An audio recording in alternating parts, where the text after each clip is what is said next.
Hello, my beautiful blossoms, blooms, and buds. I'm Yan Wushi, and welcome to my rose garden. Hello, Dai. Welcome. How you doing tonight? You picked a really good night to join in live. We are actually finishing the main series today. So that's super exciting. Oh, hang on. Moving things around. Thank you very much, Annika. I thought, since we're finishing the main storyline, it's only fitting that I do so as Yan Wushi.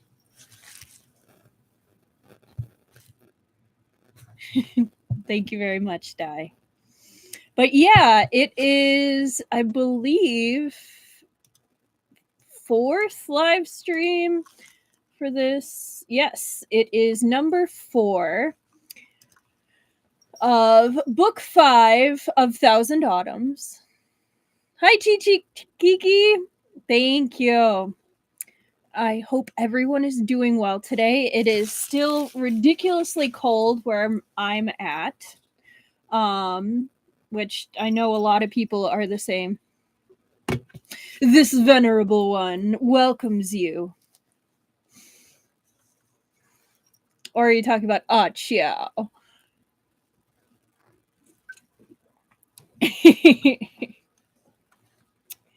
You're welcome, Dai. All right. So what's everyone been up to? I know today I had a pretty crazy day just getting stuff done. But things went well, so I feel good about it. Like just normal work stuff, and then came home, cooked dinner, made cookies, made a fruit tray, made fruit dip, put all this on, and now we're here. So I feel very accomplished. Just above freezing finally. Hello again, Jason. Welcome back. Yeah, no, usually I'm not this productive, but I was like, all right, I want to cosplay tonight, so I gotta get shit done. So actually plan my time wisely, so it was all good. But yeah, nothing like putting on makeup while you've got cookies in the oven and trying to do straight lines. Makes things interesting. Ooh! UICon. You're tabling. Oh, cool. You're going to have to let me know how that goes, either Insta or next time with Kichter. Good luck. Have a great time. I think my first con, I think there might be one in February that I might go to with a friend just for a single day. But yeah, have a great time. And stay warm. Still super, super icy. UICon.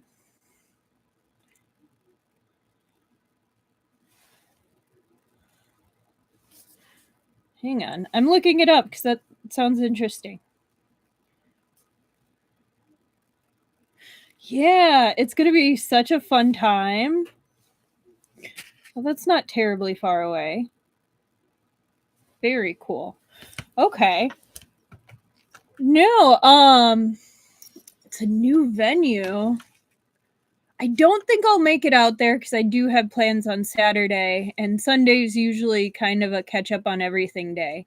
But I hope you have a great time. Yours is an event?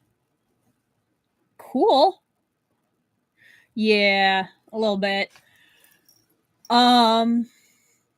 No, but here, I'll even turn on the normal lights.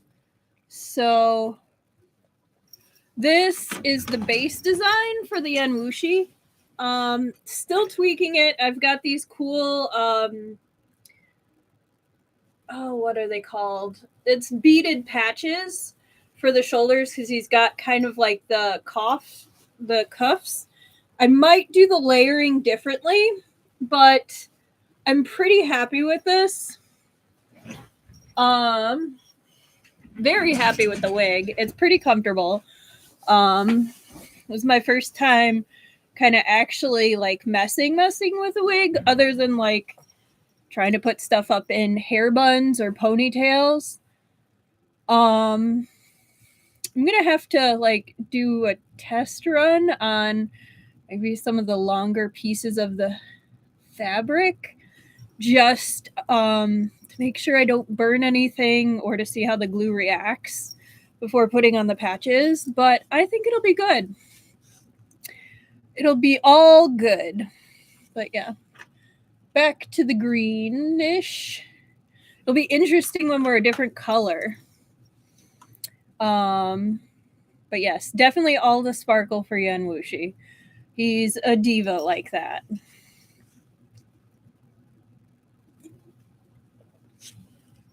But before we get started, I had some cool things come in. I've showed off this creator before. I'm part of a pin club, but with shipping and everything, it's been kind of hit or miss. Oh, that's cute. I know whatever you get them, it's going to be awesome, Dai. But this is Buccinelli. And this, or actually 2 months ago, it was Liu from Disabled Tyrant and His Beloved Pet Fish, which I was quite happy about. But it's gorgeous, like always. They have a Patreon where it's a pin club. So yeah. I love that they like doing the less known works. Like they'll do the main 3, they'll do Meat Bun, but like they've also done the pin for this month is mistakenly saving the villain. So I was like, sweet, that one technically just came out officially, not just fan translations. But all that. Thank you, Jason. I had a lot of fun making this one. He's such an extra character and he's such an asshole, but like he's got the charisma and the actual power to back up what he says. So I kind of respect that a little bit. Like, you know what he's about and he backs it up. But one of the other things that I actually ended up picking up, the box was like totally wrecked, so I just took it out. But I did end up picking up this gorgeous Hualien figure. Prince Shenlian. So he's so pretty. I couldn't resist. And it's got some good weight. I also like the nice detail about the tapestry beneath. So it's like the drawing came to life. Oh no, his head fell off. Oh no. That's hopefully you were able to either return it and get like a refund or fix it. Yeah, glue it back on. Yeah. But that was some of the cool things that came in. But yeah, I think that is pretty much it on my side. I don't think I have anything else to add other than, oh yeah, I'm not sponsored. The people who own Thousand Autumns are the author and Seven Seas Entertainment. I am only here playing in their playground, and I do not make anything from this. I do this just because I can. The only thing I own is the physical copy in front of me and my time, and sometimes not even that. And I also got mine from AliExpress. I like the fact that I can choose what I get. So I kind of like that. I try to stay off AliExpress because I spend way too much money on things I literally can't get elsewhere. So it's bad. I have a problem. No. This is an 18 plus story, so some stuff may pop up, not necessarily smexy times. So just be aware. This is a chill stream if it wasn't readily apparent, which means I will talk to my lovely book garden, which is what I'm now going to be calling my lovely chat, is my book garden. Or my flower garden. You guys get to choose between flower garden or book garden. Which you can discuss in the chat. You'll all still be my beautiful blossoms, blooms, and buds, but the collective chat, I want to figure out what to call you all. But if that's not your flavor, that's completely okay. Maybe stick around, see if you enjoy it. You picked an interesting episode to join, but yeah, it's okay if it's not your thing. But I think that about covers the logistical elements and the fun elements. So that means we are able to go ahead and get started with chapter 124 at exactly 11:30. Look at that. Meant to be. All right. I'm going to take a quick sip and then we shall begin.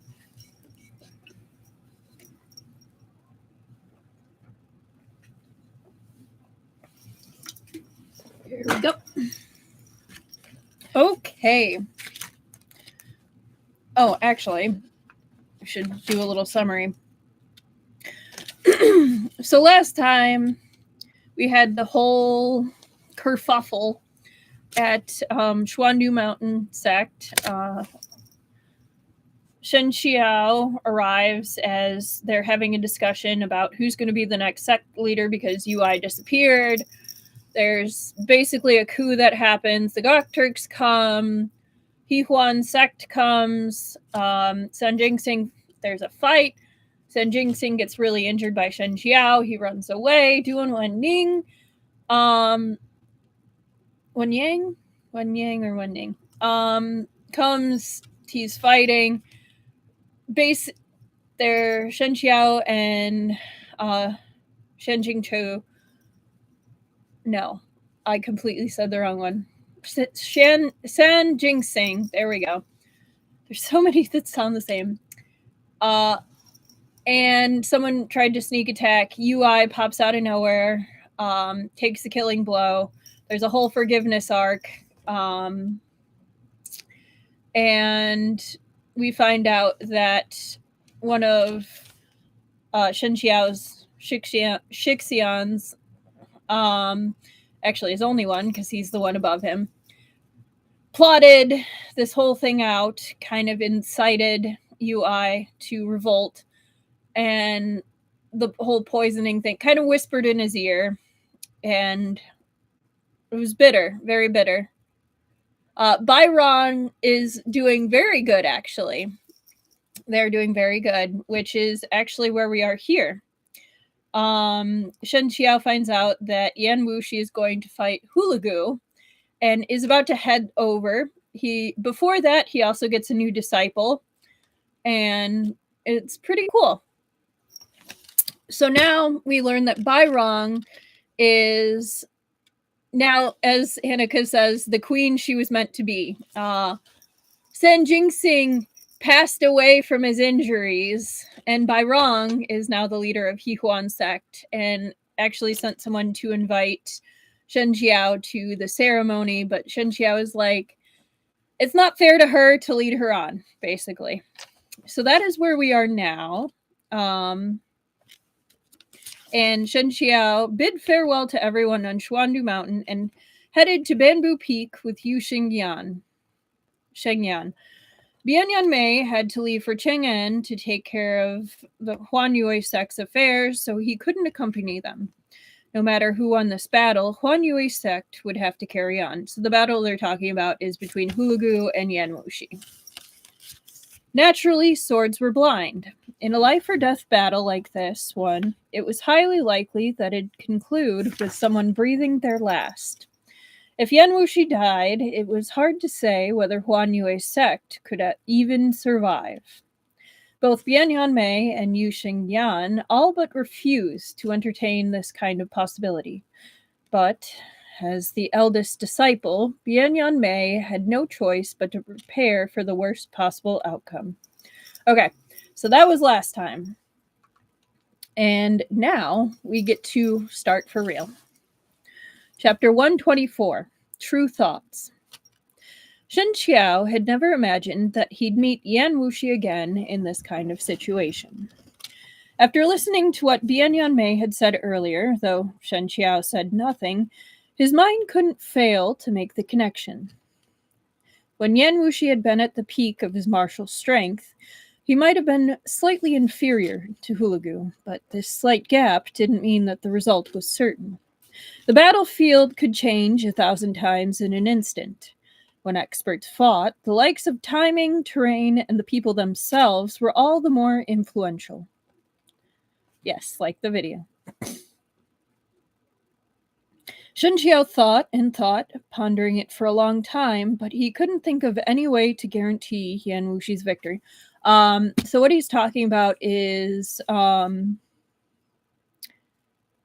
on.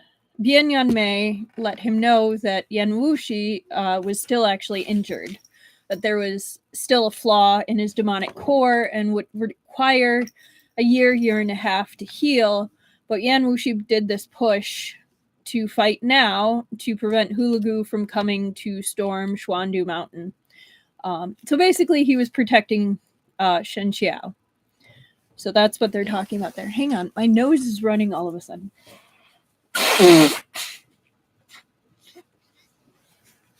Okay.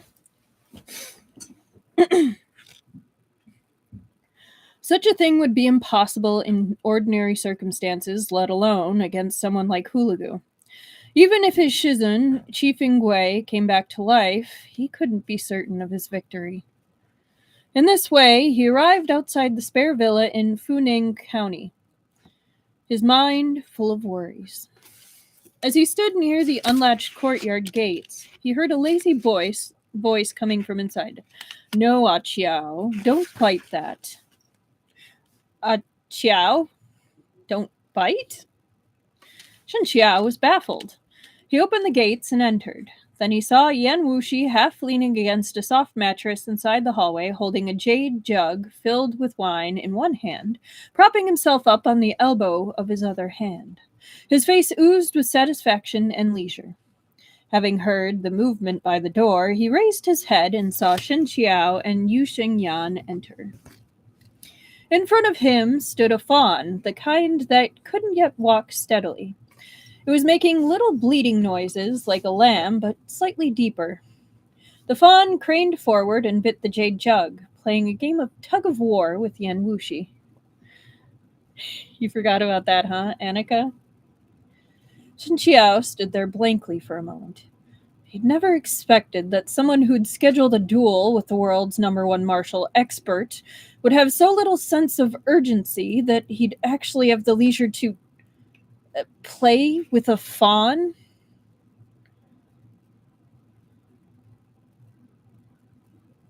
What was tug of war? Tug of war is when you're pulling back and forth trying to get something.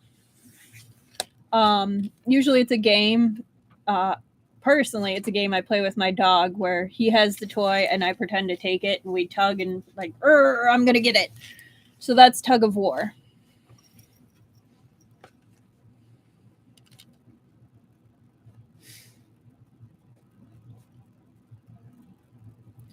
Qiao. Seeing the two new arrivals, Yan Wushi ignored Yu Xingyan and waved to Shen Qiao. "You came just in time. I had someone open a jug of mulberry wine, one that I buried 10 years ago." The fawn thought he was calling it, and it released the jade jug to lean in. Yan Wushi pushed its head away, and its dark, moist eyes seemed a bit hurt. Shen Qiao reached out and stroked it. The fawn didn't fear strangers. It leaned with its neck and rubbed against Shen Qiao's palm. Shen Qiao suspected that he'd just heard wrong. He couldn't stop himself from asking, "Does it have a name?" Yes, its name is Qiao. Shen Qiao was speechless. Yan Wushi smiled. "Don't you think it looks a lot like you?" So, what do you think? Does it look like Shen Qiao?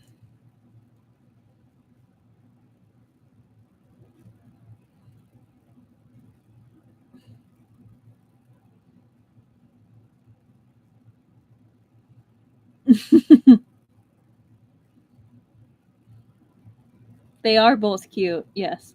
I also love Yu Xingyan's expression. He's like, "Shizun!"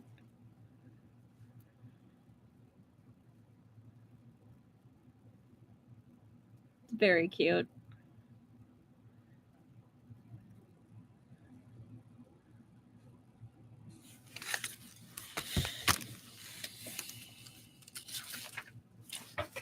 Shen Qiao glanced at the fawn. It was a Sika deer, still too young for its antlers to have grown in. Its ears were fluffy and pliable, and there was a tuft of white fur at the back of its neck. And there were its eyes, pure and innocent, full of trust and reliance on humans. But while it was adorable, Shen Qiao couldn't see its resemblance to himself at all. I mean, it's the circle of life, Dai. Like, I personally don't eat deer, but I have before. So it's one of those things.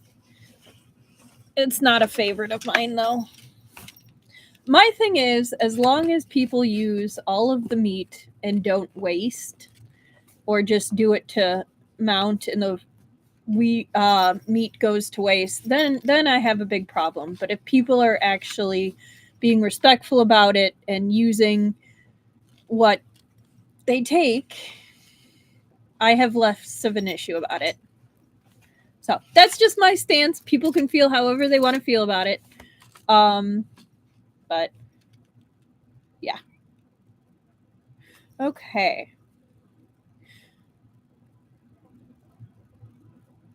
But while it was adorable, Shen Qiao couldn't see how it resembled himself at all.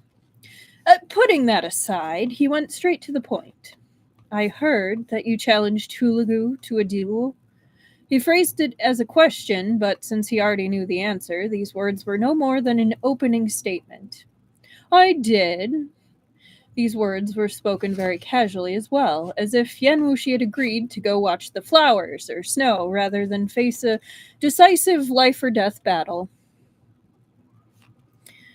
Yu Shengyan had the good sense to not involve himself. After bowing to Yan Wushi, he went somewhere else in the villa, leaving only the two of them in the courtyard. Plus a deer. Shen Qiao had rushed here, worn and covered in the dust of travel. At this moment, however, he found himself unconsciously influenced by Yan Wushi. His emotions gradually settled, and he sat down next to him, but his upright posture cut a clear contrast with Yan Wushi's casual one. Yan Wushi seemed a little amused. "Are you worried about me, Qiao?" The fawn thought he was calling it, and it trotted towards him on its little legs. Shen Qiao watched in silence as Yan Wushi doubled over in laughter. I have a proposition. Oh, I have a proposition for sect leader Yan, Shen Qiao said helplessly. Yan Wushi stopped laughing, and his eyes shone. "Oh, sect leader Shen is now a man of exalted status. What matter would require you to use the word proposition?" Shen Qiao said slowly. "About your duel with Hulugu. How about I go in your place?" It was rare for anything to freeze Yan Wushi in surprise, even for a moment. That's fair, Dai. He quickly recovered and said, "You've already fought him last time, and you lost." "I know," said Shen Qiao, "but 20 years ago he fought against my late master. 20 years have passed. My master is no longer here. Logically, I should be the one to continue this battle in his stead." Yan Wushi suddenly smiled. "In truth, you believe that I sent him that challenge letter in order to lure him away, to prevent him from heading up Xuandu Mountain and causing you trouble?" "I heard that the flaw in your demonic core has yet to be repaired," said Shen Qiao, "and that the last fight you had with Shu Ting only aggravated it further." A hint of confusion flashed over Yan Wushi's face. "Did Bian Yamei say that?" Shen Qiao nodded. Yan Wushi sank into contemplation, pondering whether it was better for him to admit to his disciple's words or to simply claim that Bian Yanmei had been lying. If he admitted to it, Shen Qiao would grow even more insistent on fighting Hulugu in his place. But if he said his disciple was lying, Shen Qiao would get angry. For the first time, Yan Wushi felt that having an overly capable disciple might not actually be a good thing. However, when issues arose, it was time for the disciple to work. And when blame was slung, it was of course for the disciple to carry. Of course. Which I have a feeling, even though it's not technically a service worker, it's about to be an injustice to his disciple. So he said, "Last time you checked my pulse as well. My injuries aren't serious." He extended his wrist. Shen Qiao smoothly placed his fingers upon it and briefly took his pulse. His expression was bewildered. "If I look only at your pulse, your wounds do seem more or less healed. However, it's impossible to tell whether your demonic core has been repaired through this method. It's already healed." That confused Shen Qiao even more. "Then Bian Yanmei doesn't know that you're already healed?" "Perhaps. You could have avoided this battle or at least delayed it for a little longer. In the end, it would still be for his sake." Yan Wushi smiled. He suddenly raised his chin by a fraction, then nodded at the begonia flowers nearby. "What do you think of those flowers?" "They're splendidly beautiful," said Shen Qiao. "The rich crimson is enchanting." Yan Wushi casually picked up a fallen leaf beside him. He flicked his finger, and a begonia blossom plopped to the ground. Another flick, and another begonia fell. Flying flowers and falling leaves could all become sharp weapons capable of harm. Yan Wushi's actions fully and incisively embodied this saying. After a few more leaves and flowers fell, Shen Qiao couldn't bear to continue watching. He grabbed the other man's wrist. "What are you doing?" "Destroying the flowers." Yan Wushi's tone was still languid, his posture unchanging. But instead of shaking off Shen Qiao's hand, he let him hold it. "The flowers were blooming perfectly well, and they've done nothing to provoke you. So why must you hurt them?" Yan Wushi laughed. "Look, Qiao, this is the biggest difference between you and me. In my opinion, those flowers have already blossomed into their finest form. If they continue to bloom, they'll only start wilting one by one. I'm sending them off. That way, their most beautiful moment will be the one that remains in your heart. Isn't that a good thing?" His tone was careless, his wrist unmoving, letting Shen Qiao continue gripping it. Then he closed his fingers into a fist, made a squeezing motion, and those fallen leaves immediately crumbled into dust that fell through the cracks between his finger. I mean, he does have a point in the full philosophical way of there are some people that would rather go out at their height instead of withering away, but that's a sociopath. I mean, you're not wrong. Probably. But yeah, many spend their days like dogs, baying at the slightest hint of profit. They struggle and plot for the smallest of benefits, inviting trouble upon themselves again and again. This is the tragedy of the insignificant. People in the Jianghu speak of repaying kindness with kindness and enmity with enmity, but in truth they do it to rid themselves of this tragedy. What is the point of living in this world if one cannot live grandly and splendidly, following one's heart's desires? People and flowers are the same. Back then, I was able to challenge Chu Yu Wang and Chi Fengwei, so now I can naturally challenge Hulugu as well. Of course, the outcome of victor and defeated is uncertain, but it's precisely this suspense that makes it exciting. If the outcome was determined from the beginning, how would it be any different from a pool of lifeless, stagnant water? So, though you are a factor in this battle, ultimately, it's mainly for myself. At this point, Shen Qiao naturally had no way to persuade him further. He knew very well that he and Yan Wushi had always been two people with completely different personalities. He valued steadiness and doing things step by step, while Yan Wushi loved the unexpected, to the point that he wouldn't hesitate to risk himself to pursue it. However, Yan Wushi did not consider his actions risky. He greatly enjoyed the process. Even if he were to die at Hulugu's hands, it wouldn't matter. That was how he wished to live his life. On which page are we? 180. We're on 180. To many people, this attitude would seem overconfident to the point of wild arrogance, but this was precisely who Yan Wushi was. Just as Shen Qiao was thinking this, he heard Yan Wushi say, "Ah, Qiao, do you know?" Shen Qiao returned to himself. "In the past, I classified all humans into two categories." Said Shen Qiao. He knew this. They were either your opponents or insects. Opponents for those who could stand on equal footing with him. Insects for the ones not worth his attention. In the past, Shen Qiao had been an insect in his eyes. But now, Yan Wushi said leisurely, I've changed my way of thinking.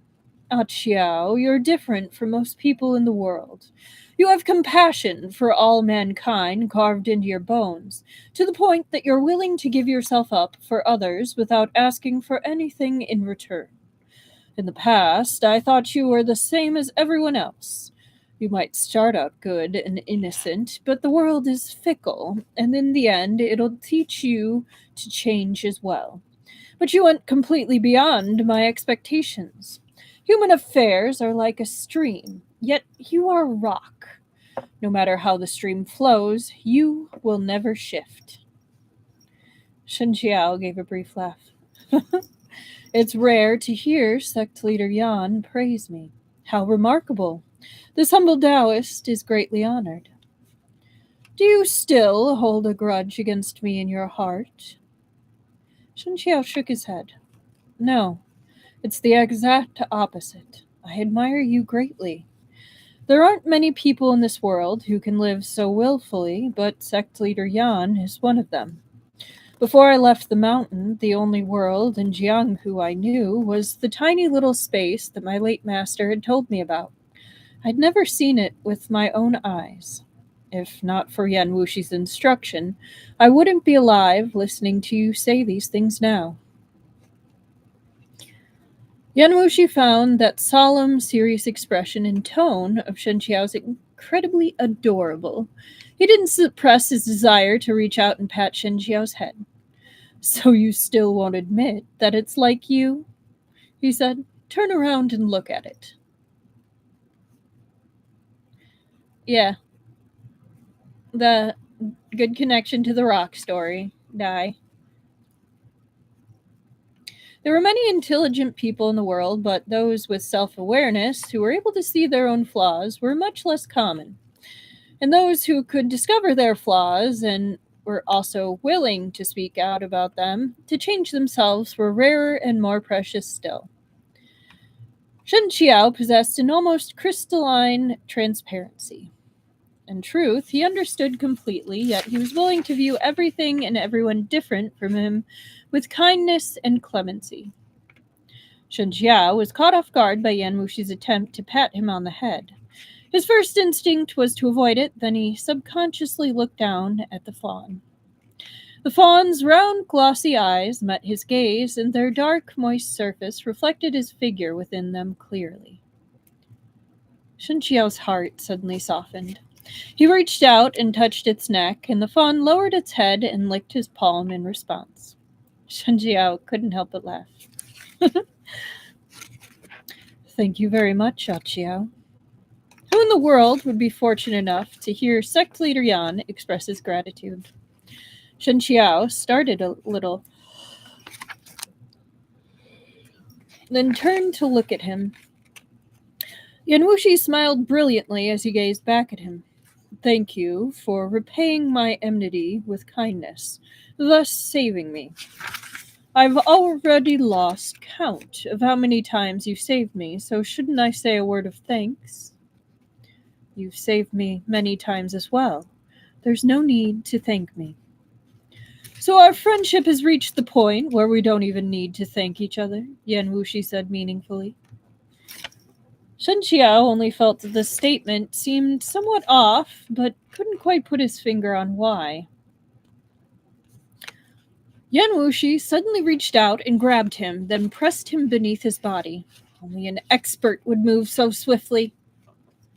Before Shen Qiao could react, he heard Yan Wushi say, You also know that I have countless enemies.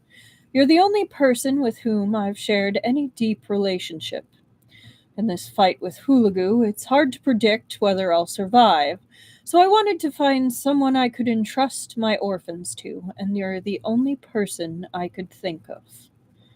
His warm breath, only inches from Shen Qiao, puffed right against Shen Qiao's face, and he was left completely confused.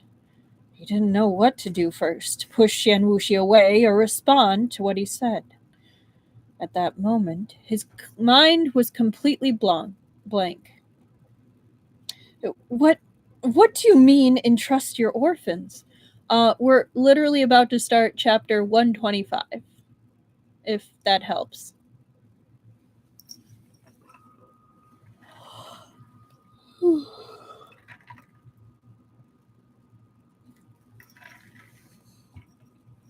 I hope that helps.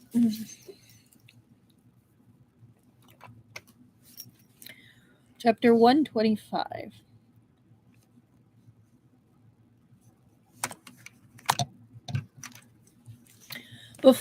Oh, wait, hang on.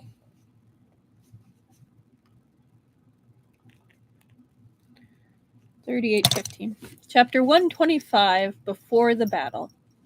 Yan Wushi's question had caught Shen Qiao's complete attention, and for a moment he failed to realize that they were still locked in a bizarre position. But there was no one to remind him. Yan Wushi was even less likely to do so than the fawn was. Yan Wushi's grave and solemn expression didn't help matters either. A smile had always lingered on his lips all year long, whether it was the small shadow of a smirk or wild, unrestrained laughter. It made it plain to see that he was a willful man who did as he pleased. Now, however, there was no trace of a smile on his face, and this absence imparted an imperceptible sense of intimidation instead. Unconsciously, the listener would restrain their other thoughts in order to focus on his words. Hehuan Yue sect accepts disciples based on quality over quantity, Yan Wushi explained. So far, we only have two within our sect, Bian Mei and Yu Xingyan. In terms of martial aptitude, Bian Mei isn't exceptional, only above average. His brilliance lies elsewhere. Shen Qiao agreed with this assessment. Bian Mei's ability to handle various worldly people-related affairs was indeed remarkable. Over the years, Huan Yue's sect had lain down extensive roots both within and beyond the court.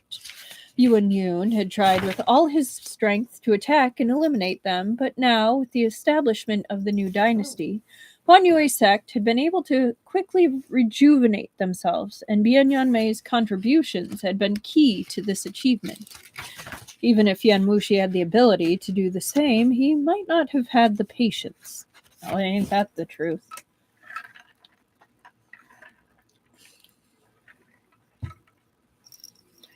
As for Yu Shengyan, he possesses talent in martial arts, but he's too young.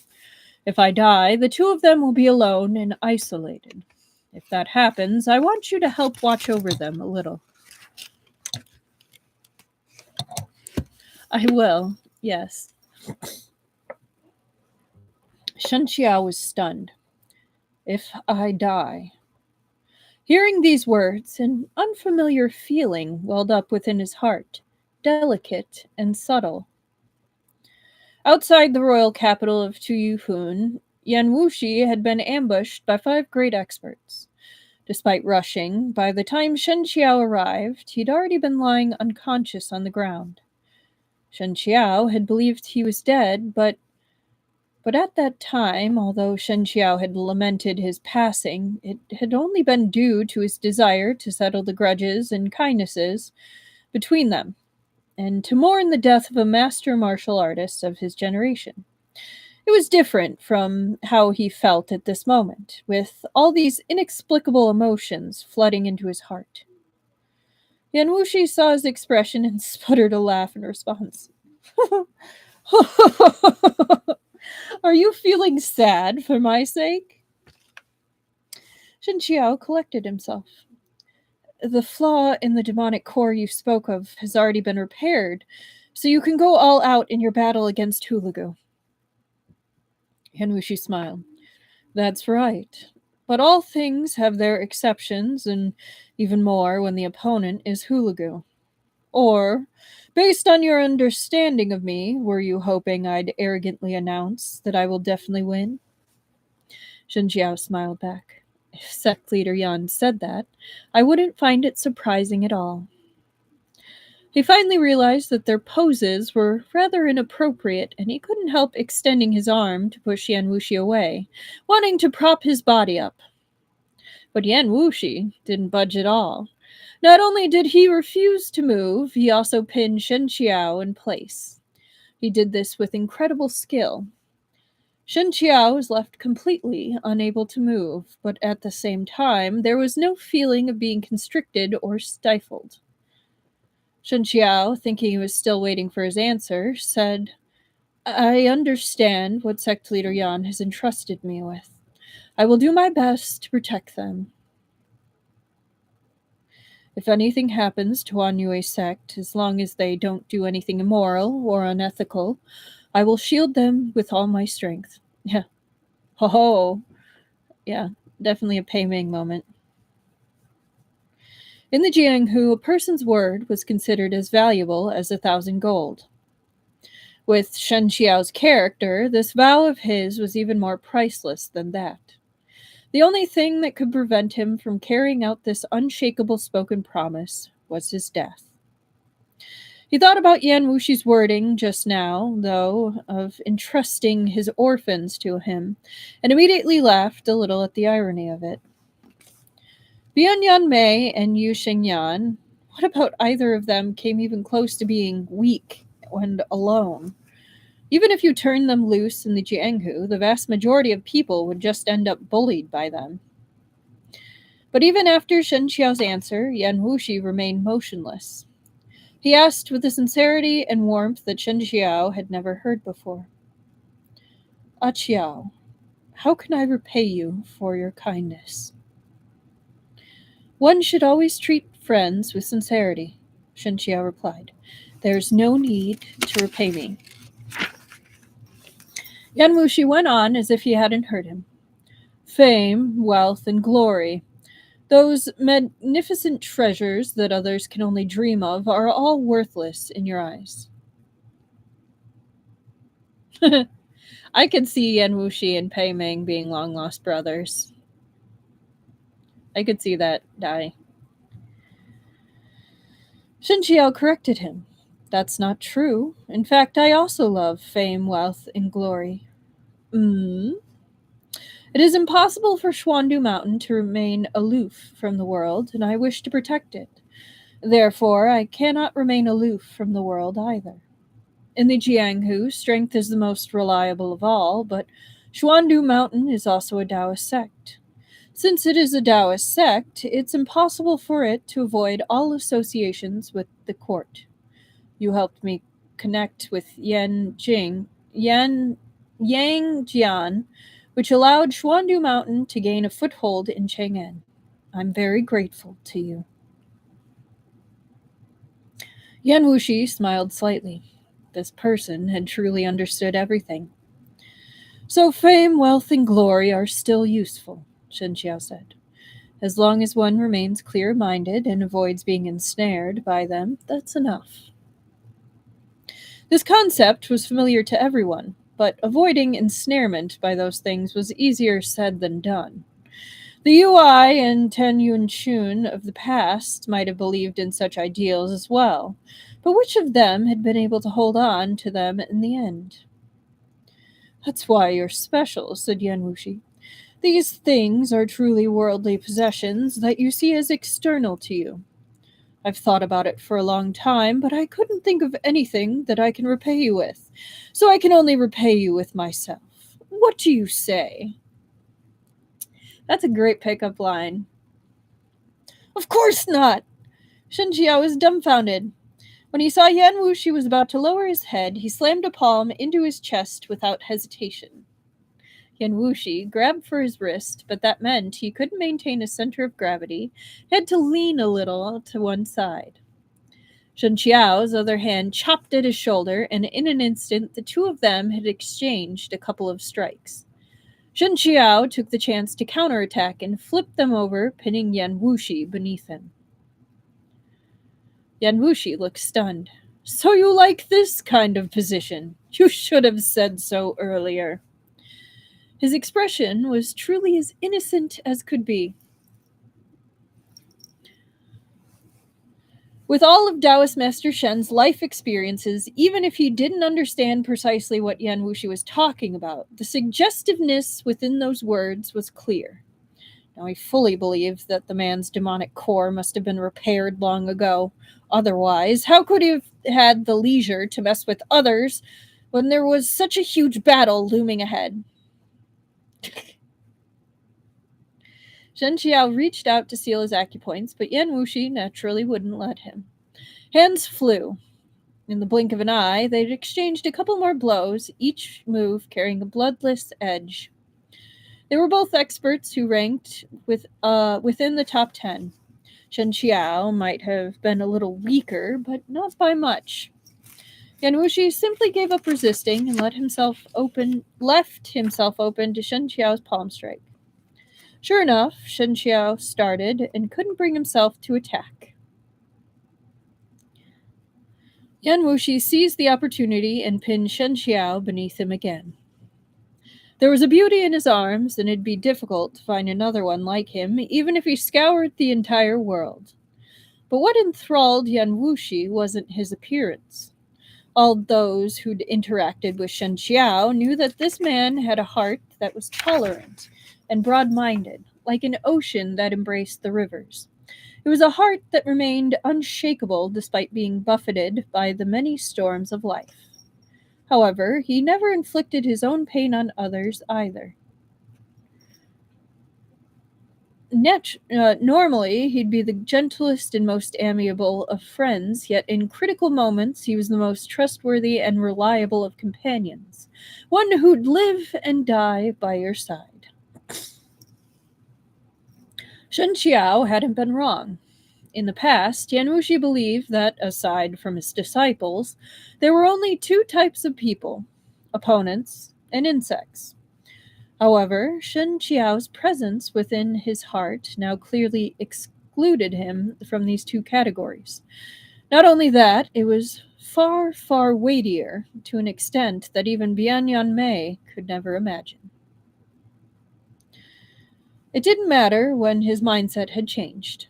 What was important was that Shen Qiao had slowly dropped his guard and was willing to treat him as a friend, to the point that he'd even be willing to make such a heavy promise to him for him. But this wasn't enough.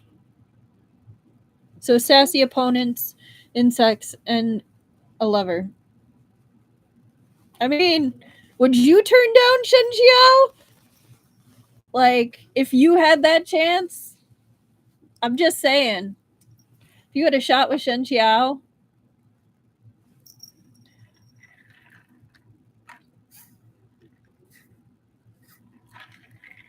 that's fair.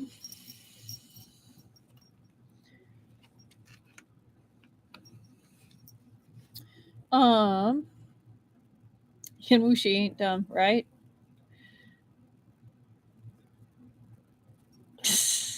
Hey, we like what we like. There's no shame in that. Die. What he wanted was to be peerlessly special. Hey, peerless!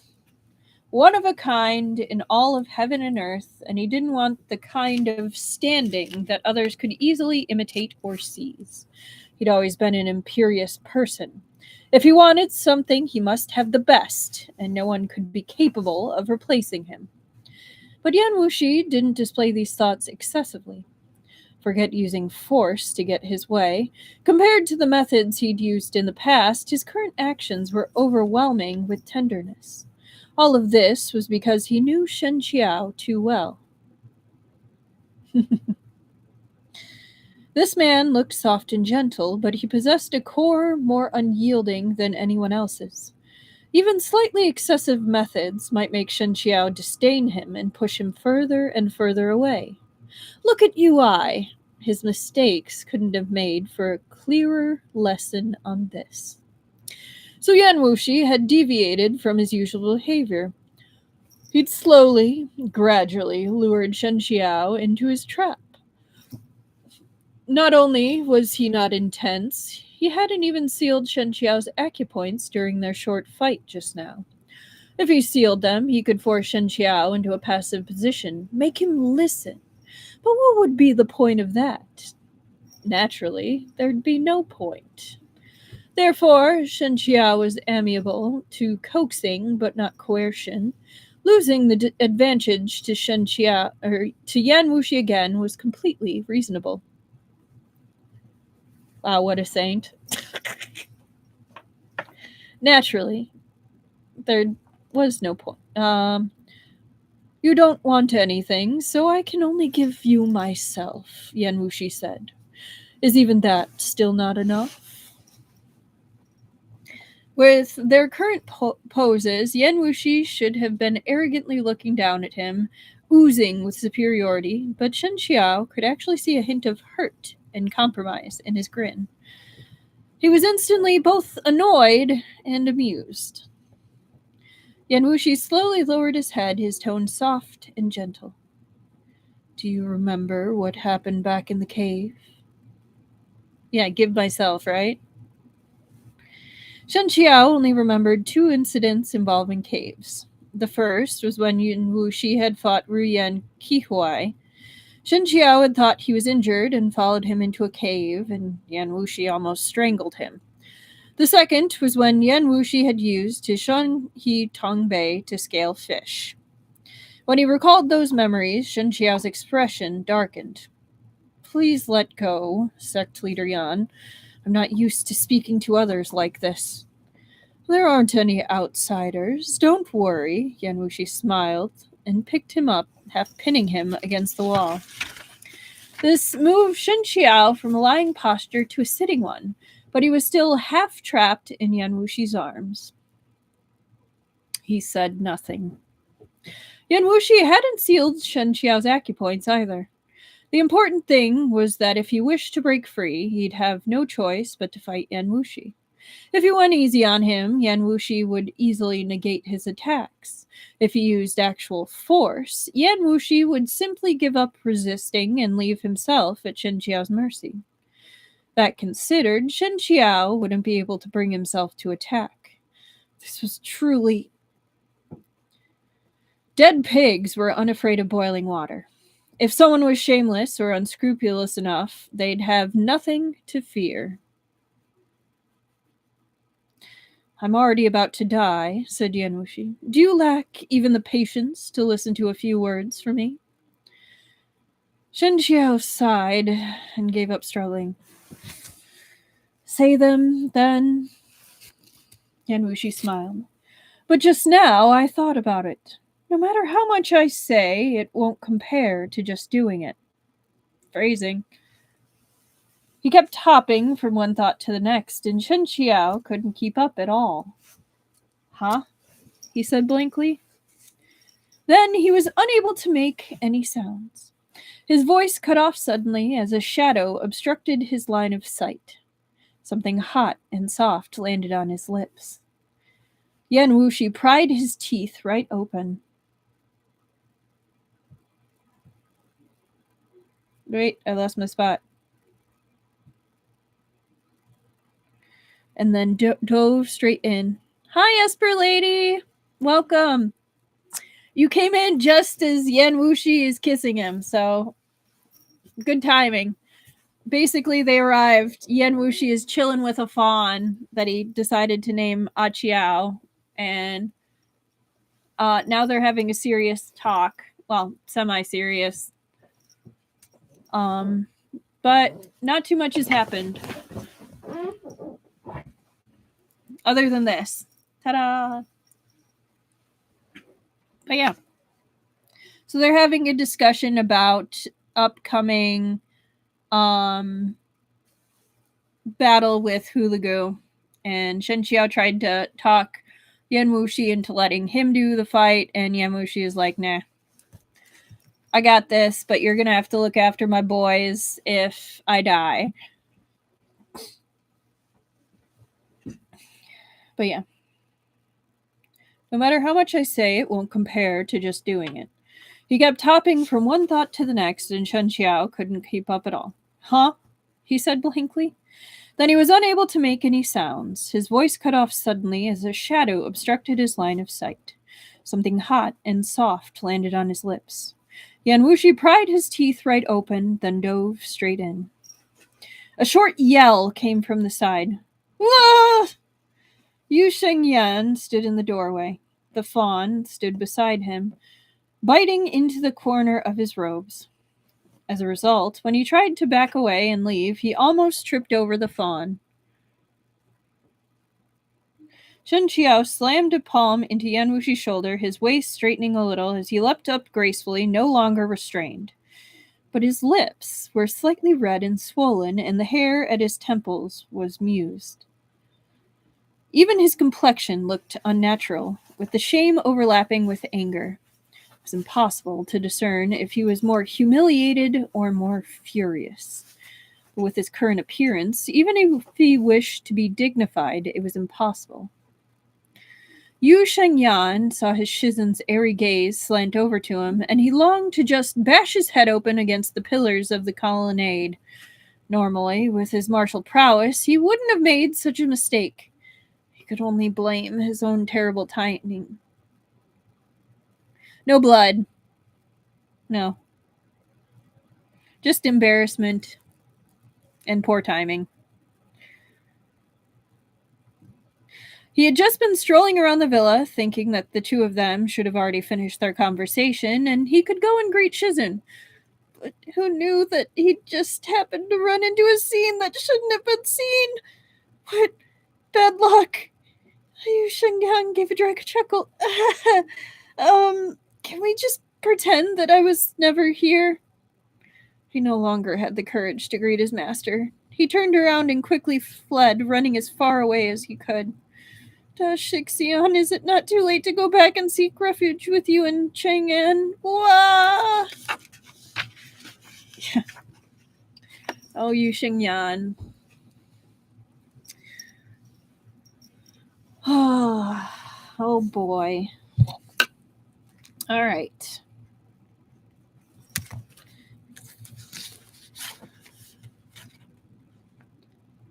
Okay. Let me take a quick sip and then we'll get to our next chapter.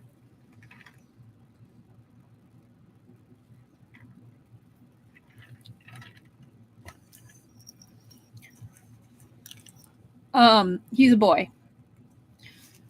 I think he's like a teenager, like older teen. 1 hour. Chapter 126, Gambler. I'm not actually sure. Sorry. Less than 2 days remained until the decisive battle. The fight had caught almost everyone's attention. The inns in Funing had long been filled as countless people from the Jianghu flocked to this small, normally unknown town. It was just like it had been when Shen Qiao and Kunyi had dueled. There was one difference, though. Shen Qiao had been renowned back then, but it hadn't been due to his martial arts. The reason his battle with Kunyi had attracted attention was because, on a certain level, it represented the continuation of Qi Fengui and Hulugu's brilliance. Everyone had searched for the radiance of the two greatest martial arts masters in the land within their successors. However, to many people, the battle between Yan Wushi and Hulugu was seen as a confrontation between the martial arts circles of the Central Plains and the Gokturk Khaganate. Oh, bye, Dai. If you're not back, have a great weekend. Hope to see you Tuesday.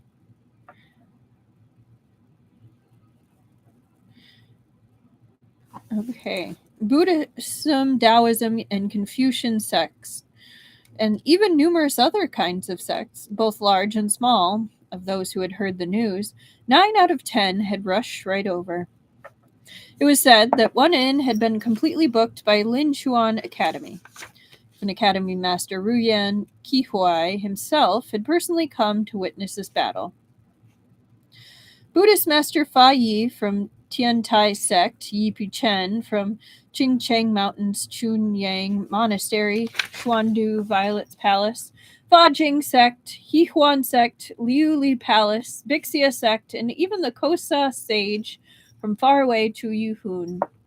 All these people either came themselves or sent their disciples. It was plain to see that they didn't want to miss this exciting, once-in-a-lifetime and decisive battle. This level of attention, practically the entire world was watching.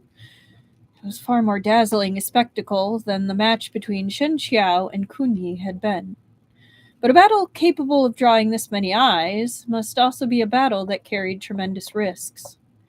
To succeed would mean becoming unparalleled in the world. To fail would be akin to falling into the abyss. Well, most likely because you're dead. I'm just saying. This wasn't only a duel of martial arts, it was also a duel for their reputations and their lives.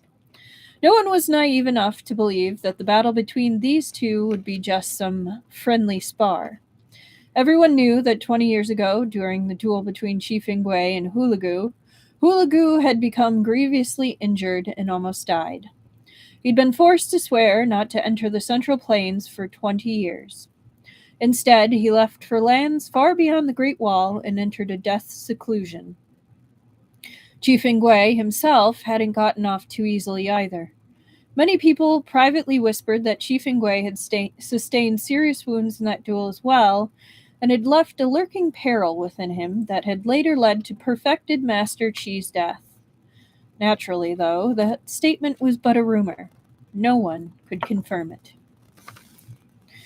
Whatever the case, many people in the Jianghu were only average practitioners who were unlikely to glimpse the martial summit for their entire lives. Just showing up here was already the chance of a lifetime for them, even if they couldn't climb the precipitous Yinghuai Peak and could only wait at the foot of the mountain in Funing County. I heard that Funing County's largest gambling den, Tongfu Gambling House, has already opened its doors. They're taking bets on who will win in the sect leader's match with Hulugu. The village steward respectfully reported the situation to Yan Wushi. These days, Yu Shengyan hadn't dared to appear in front of Yan Wushi. No one knew where he'd run off to. He was like, "Yeah, I'm getting out. I accidentally just cock-blocked my Shizen and Bai. Though they were staying at the spare villa on the outskirts of town, that didn't mean they couldn't get any news. On the contrary, the steward would send people to inquire about the latest information each day, such as what new sects had arrived in the county, which inns they were staying in, where the people from Linchuan Academy had gone today, and so forth. All this news quickly reached their ears.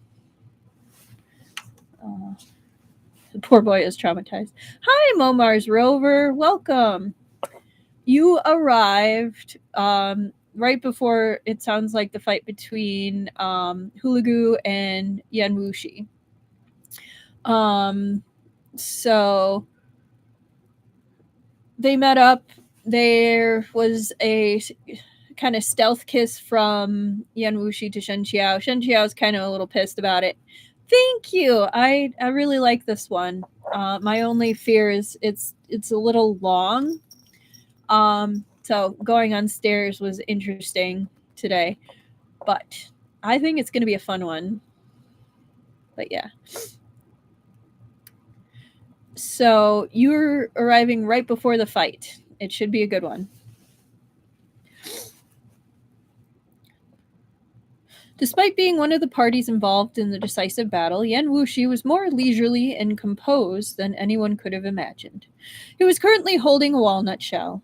The maid had left it on the side after cracking some walnuts, which he tossed to the fawn. Qiao, come here. Oh yeah, Yan Wushi also found a fawn, and he named it Qiao, so there was a fun little misunderstanding with the fawn, where he was talking to Shen Qiao and called him Qiao, as he does. And the fawn came over and was being cute. But yes, so he thinks it's hilarious.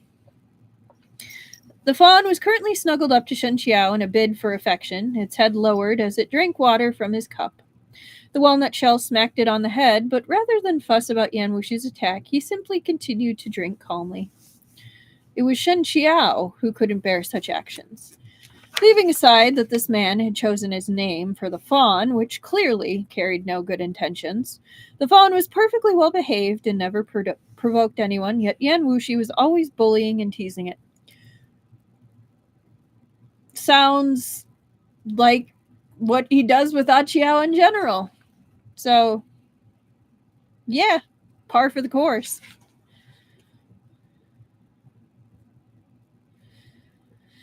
Another walnut shell flew over, but this time it didn't hit the fawn, for a knock leafed it away. A leaf knocked it away. It instead grazed past the steward's ear, then embedded itself into the pillar behind him.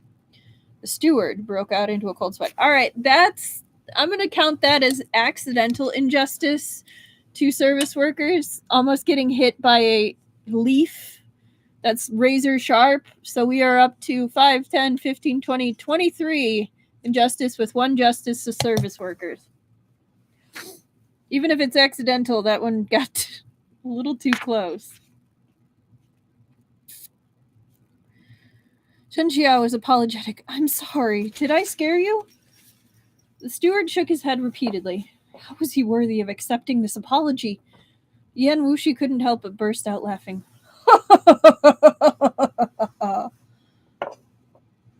Yeah, it really is almost 5 per book. Shen Qiao wanted to roll his eyes at him, but that would make him look far too ridiculous. He patted the ignorant fawn, thinking that he'd find a chance to give him a new name. Yan Wushi suddenly asked, How are the betting odds? The steward looked on blankly for a moment before realizing that the question was for him. He quickly said, At 1 to 10. Shen Qiao had never gambled before, but he too knew what that 1 to 10 meant. He was astonished despite himself. On who? On the master's victory, said the steward. Then what about the bets on Hulugu? The steward gave a light cough. 1 to 2. Shen Qiao was speechless. Yan Wushi wasn't upset. Instead, he smiled. Seems like they're not optimistic I'll win. When Hulugu reappeared in the Jianghu, his stunning debut had been on Qingcheng Mountain. First, he'd defeated Yi Chen, then Shen Qiao. They were two of the world's top 10, both Grandmaster level experts, yet they'd lost to Hulugu in the blink of an eye. These battle records were indeed enough to astound the whole world. On the other hand, there was Yan Wushi. Though he was indeed formidable, Hulugu's display of strength before this match had been enough to dull his shine. Moreover, Hulugu was from the same level where age wouldn't serve as an obstacle or restrict his physical power. Instead, it signified his experience. Shen Qiao's tone was flat. Seeing what you're like right now, I'm not optimistic either. Yan Wushi raised an eyebrow. What is my venerable self like? Just because there's a major battle upcoming, I have to act all lost and bewildered, unable to sleep and eat? Or should I burst into tears while hugging your thighs and cry, "Ah, Qiao, I don't want to go anymore"? Shen Qiao shot him a look, but didn't speak. I don't think there's anything to worry about, Yan Wushi consoled him. You needn't worry either. I've already entrusted Huan Yue's Sect to you. At worst, I'll get just another crack in my skull. It's not like it's never been cracked open before. Sad that that's true. Shen Qiao was speechless once more. He's been speechless a lot this stream. Yan Wushi smiled brightly and shrugged. If it cracks, Shai Ling might be able to return again. Then the two of you can enjoy your lovers' talk once more. There was absolutely nothing Shen Qiao could say to that. He was a person of the Jianghu and one with exceptional martial prowess. Furthermore, he'd personally fought with Hulugu, so he naturally understood what this battle meant. And because he knew, he'd spent these days constantly thinking of methods to help Yan Wushi, to give him a greater chance of victory. But when it came to the martial path, finding shortcuts was easier said than done.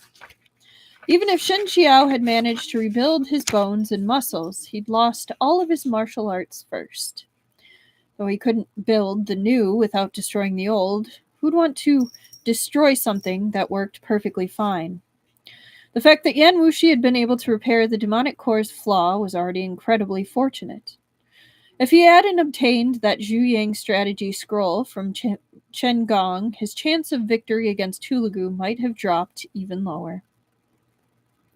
Worries plagued Shen Qiao's heart, and his mind spun without pause as he rummaged through his memories. These last couple of days he'd been silent more often than usual. Right now he pondered for a long time, though he didn't forget to block 2 more walnut shells for the fawn partway through. I've been thinking a lot, but I recalled something, he said at last. After that battle between Shizhen and Hulugu, I had some realizations. It's been many years, and I was young then, so I don't remember them too clearly. I only recalled a little after this long. Perhaps it won't be any help to you, but it's still better for you to know a little rather than heading in completely unprepared. Said Yan Wushi. He quietly waited for the rest. Shen Qiao took some time to organize his thoughts. Shizhen once said that Hulugu is a martial arts prodigy. He's trained with practically every weapon and is proficient in all of them. But in the end, he didn't choose to use any weapon, relying on his bare palms instead. It wasn't just because his internal cultivation was exquisite, to the point that a weapon would be merely a superficial touch, but more because he'd already integrated all those weapons into his every move and stance. But everyone has their strengths and weaknesses. Other than the heavenly Tao, there are no perfect existences in this world. That's just as true of Hulugu as anyone else. He must have his own weaknesses. 20 years ago, he lost to Shizhen because his abilities and internal energy both were slightly inferior to Shizen's. But this time, if you pit your internal energy against his, you might not have a chance of winning, so you'll need to search somewhere else for more weaknesses. Saying this, he realized something himself. In truth, these words might not be useful to you at all, and you can only use them as reference. When two people fought, they'd experience many feelings that were mysterious and profound. These feelings couldn't be expressed in words. Only those fighting the battle could experience them. Even if Shen Qiao's tongue had been cast from silver, he still probably wouldn't be able to explain them clearly. But as he clearly wanted Yan Wushi to win, he'd struggled to pull these out from his memories. Yan Wushi looked at him with a tender gaze. Even though I'm the one who's going to fight Hulugu, you're the one who's about to collapse from anxiety. It's been hard on you. Shen Qiao was caught between laughing and crying. This battle is no trivial matter. You can tell just by looking at the number of people in Funing County. You're the only one who's this carefree. I won't mention your disciples, but haven't you realized how on edge everyone in the villa has been the past 2 days? Yan Wushi gave a laugh and rose to his feet. I know that you're the most worried about me. Why drag other people into it? Sitting around like this all day is so boring. Come, I'll take you out to play. Shen Qiao frowned a little, but Yan Wushi had already walked out, so he could only follow after him. Yan Wushi led him into the county town, but instead of visiting any particular Grand Master at an inn, he walked into a gambling den with practiced ease. Shen Qiao looked up. Tong Fu Gambling House. The place was packed. A fair number of Jianghu practitioners were present, contributing to the bustling atmosphere. As the battle had yet to start, many had come to while away their time by gambling. The betting boards for Hulugu and Yan Wushi naturally attracted the most people. The crowd clustered so densely that it seemed almost watertight. But Yan Wushi only called over one of the dealers in the gambling den, laying down a bet for himself. Then he pulled Shen Qiao elsewhere. This is the game, large or small. It's very easy to play. There are 3 dice, and if their combined sums is less than or equal to 10, it's small. If it's greater than or equal to 11, it's large, he said to Shen Qiao. Seeing the confusion on his face, he couldn't help but smile. This was a different world, one that was entirely unfamiliar to Shen Qiao. Shouts rang out everywhere. Some people were cheering in joy after winning money, while others were wailing and moaning, having lost it. In his Taoist robe, Shen Qiao looked obviously out of place. Considering his robes and his exceptional eye-catching appearance, someone would have recognized him long ago, if not for the fact that most people milling in and out were but lower-ranking members of the Jianghu. And Yan Wushi needed no mention. His sheer presence already left those near him unable to breathe. Absolutely no one dared to look twice in his direction. His aura's off the charts.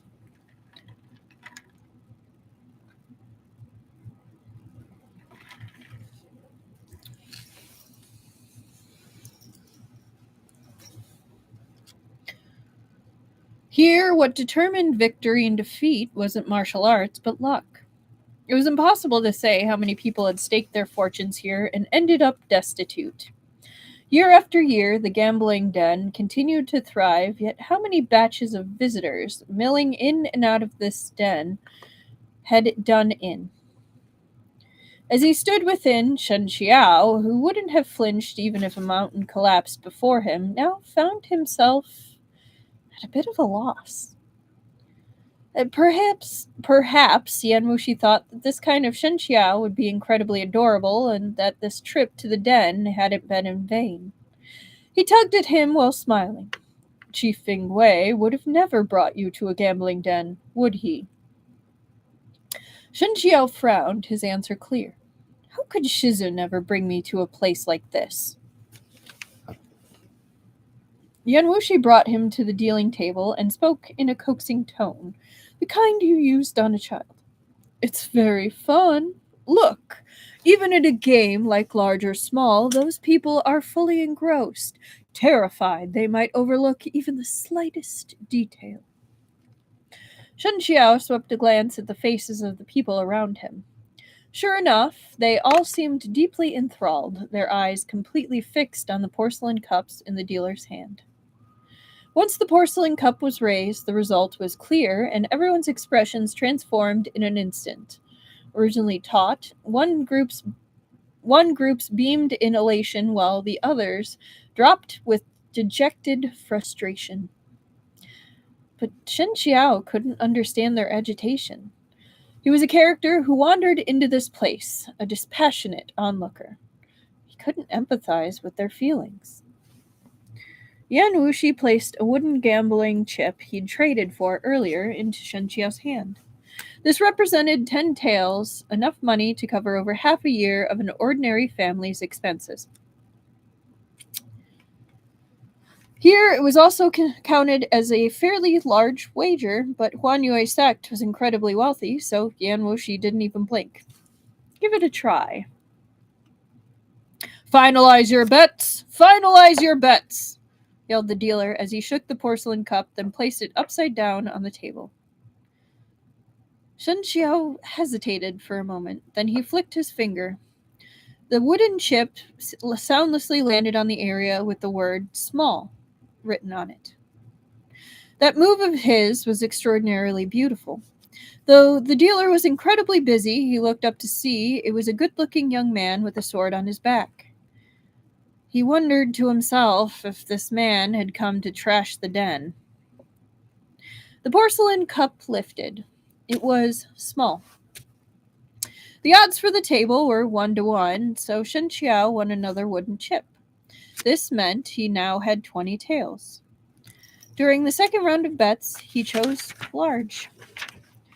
The results were announced. It really was large. Several consecutive rounds came and went. Shen Qiao bet correctly each time.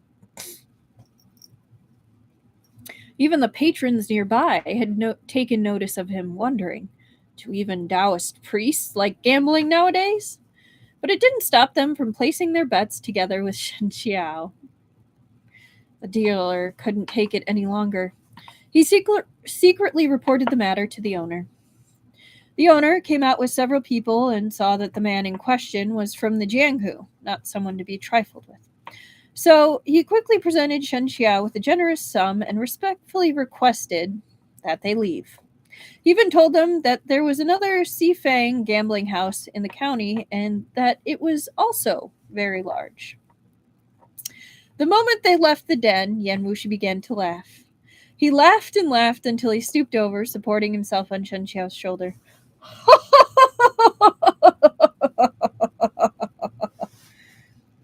Shen Qiao said nothing. Yan Wushi laughed almost to the point of tears. That is the first time I've been kicked out of a gambling den. I truly owe it to you. Were you using your internal energy to listen to the dice? How would I have known that such a thing was forbidden? Shen Qiao's tone carried a hint of unconscious indignation. Yan Wushi prodded at him. These are the rules. Even if Chief Ingui had come, he'd be forbidden from using his internal energy. Otherwise, there wouldn't be a single gambling den that'd allow him inside. Surprisingly, Shen Qiao quickly grew relieved at this. He even smiled. In any case, if you hadn't dragged me here, I never would have gone in. He looked at the heavy purse in Yan Wushi's hand and asked curiously, You won quite a bit. You didn't use your internal energy? Those two really are adorable. They're pretty cute now that Yan Wushi's not being as much of an ass. Yeah. Yan Wushi laughed. This gambling den has a good reputation. The dealer doesn't cheat, so everyone relies on their own luck. That makes it a bit more fun. Don't you feel that using your internal energy to listen to the dice and obtain the result beforehand actually makes things boring instead? Though Shen Qiao didn't enjoy playing such games, he still understood what Yan Wushi was saying. He nodded, leaving a little bit of suspense as a way of making things more enjoyable. Yan Wushi played with the purse, tossing it up and down. A blink of an eye later, he tossed it into the cracked bowl of a roadside beggar, his aim unfailingly true. The beggar hadn't expected that a fortune would descend on him from the heavens one day. He was stupefied. In contrast, the person who'd tossed him the money didn't even spare him a glance, as if all he'd tossed aside was a rock. "That's right," he said. "Life is all about gambling. Reincarnation is gambling. Some people are born into good families, never having to worry about food or clothing. Others are born as children of beggars and into a life of poverty. Marrying is also a gamble on whether the couple will be harmonious and if their families will be stable. It could be an ordinary market-side family, a wealthy, extravagant family, or even the emperor's imperial family itself. Are these not all full of gambles?" Shen Qiao thought of himself. If Chief Ingwei hadn't taken him in as a disciple, it wouldn't have mattered how talented he was. Within this turbulent world, he'd likely become a lone ghost wandering the wilderness long ago. Yan Wushi had used gambling as a metaphor, and there were indeed comparable aspects. Shen Qiao couldn't say that it was wrong. He shook his head. "Yan Wushi, you are a gambler to the core." To bring himself the greatest enjoyment, he would stake even his life as the bet. In the whole world, there perhaps was no gambler crazier than him. Yan Wushi smiled. "Ah Qiao knows me well. If I was sure to win against Hulugu, what would be the point of going? Things are only interesting when my victory is uncertain. If this suspense were missing, life would truly be so dull." A faint smile tugged at the corner of Shen Qiao's mouth. "In this world, people as willful as you are seldom seen. Come, since I won some money, I'll treat you." "You gave your winnings to a beggar just now," Shen Qiao reminded him. "I win money for pleasure, and if someone's pleased, they should treat others. What does this have to do with gambling?" In short, he was happy. Yan Wushi dragged the speechless Shen Qiao away.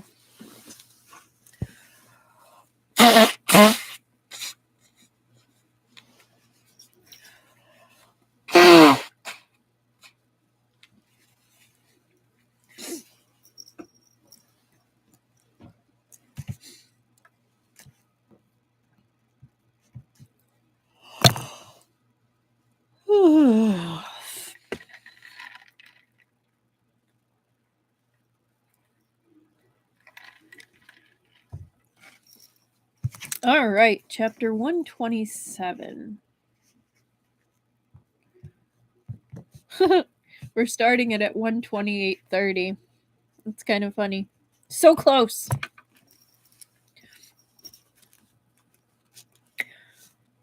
$127. One question. Say, where would my Shizun take someone? Yu Shengyan asked. He lay beneath the colonnade, bored out of his mind, as he teased the deer with a tuft of kogon grass. He still found it rather strange. Shizun wasn't the type to love small animals. Why would he suddenly procure a deer and raise it here? The steward smiled. If your esteemed self is curious, you can follow them and take a look. Then you'll know. Yu Shengyan quickly shook his head. I'm not interested in things that will get me killed. But the duel is tomorrow, and Shizun doesn't seem worried at all.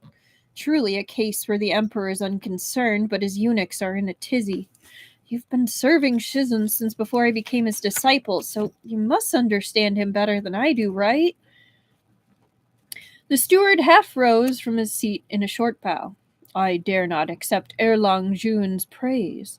The master's thoughts are as inscrutable as the sea, not something this lowly one can fathom.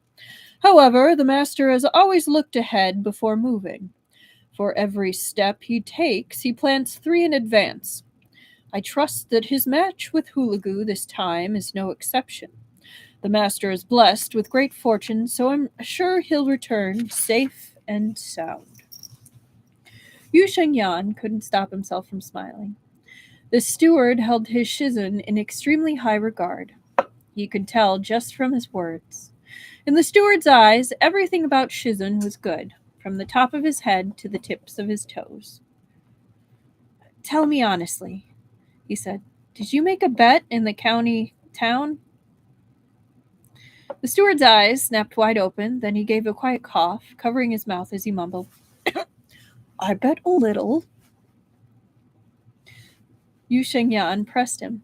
How much is a little? The old steward looked helpless. Around 20 taels or so. So little? Didn't you say that Shizun would definitely win just now? The steward also laughed. It was just a small bet to lift one's mood. Must I stake my entire fortune? If you're bored, you should take a stroll through the county town. Quite a few people from the Jianghu have gathered there now. It's a perfect chance to spar. With the big battle so close, I'm not going to stir up any trouble. In truth, he really wanted to follow Yan Wushi and Shen Qiao to see the excitement, but he'd already offended Shizun earlier with his poor judgment, so he could only cower in the villa like a turtle and chat idly with this old steward. The steward saw how listless he was and took the initiative to continue the earlier topic. Then, in your esteemed view, where would the master and Taoist Master Shen go? Why don't we make a bet? What are we betting? The steward smiled. The jade set of jug and cups from the Han dynasty that this lowly one recovered earlier. Hasn't Erlang Jun been enamored with them for a while? I'll wager those. Yu Shengyan's spirits lifted, and he flipped upward into a seated position like carp leaping from the water. Then I'll wager the glazed wakey set that Shixian gave me. But when they get back, I don't dare go up to them and ask, so how can we know the results? That's easy. Taoist Master Shen is very amiable. When they get back, just ask him. If they go out, they'll certainly have a meal outside, so we can't count that. And if Shizun specially brought Taoist Master Shen outside, it wouldn't only be to have a meal. The steward nodded. Then the slowly one guesses that they went to visit some friends.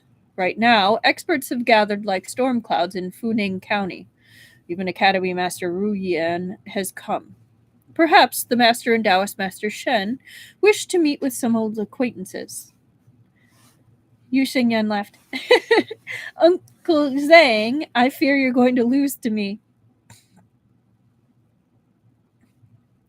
The steward also smiled. Erlang Jun hasn't made his guess yet. How does he know I'll lose? From Shizun's personality, he'd never take the initiative to visit someone. He's already fought with Ru Yan Qihuai, so Shizun won't look for him again. Besides, the decisive battle with Hulugu takes place the day after tomorrow, so at this time he should conserve his strength. The steward wasn't unconvinced. Then what are you referring to? There are 4 pleasures in life: eating, drinking, sex, and gambling. So my guess is that this time they're either at a gambling den or a brothel. The steward was speechless. It was news to him that the 4 pleasures of life were these 4 pleasures specifically. There are countless beauties who'd throw themselves into the master's arms, the steward said, and the villa also has many beautiful singers and dancers. Why would he take Taoist Master Shen somewhere like that? That is what you don't understand, said Yu Shengyan. Taoist Master Shen doesn't get these things yet. He's kept his heart pure and free from desires since childhood, like a block of wood.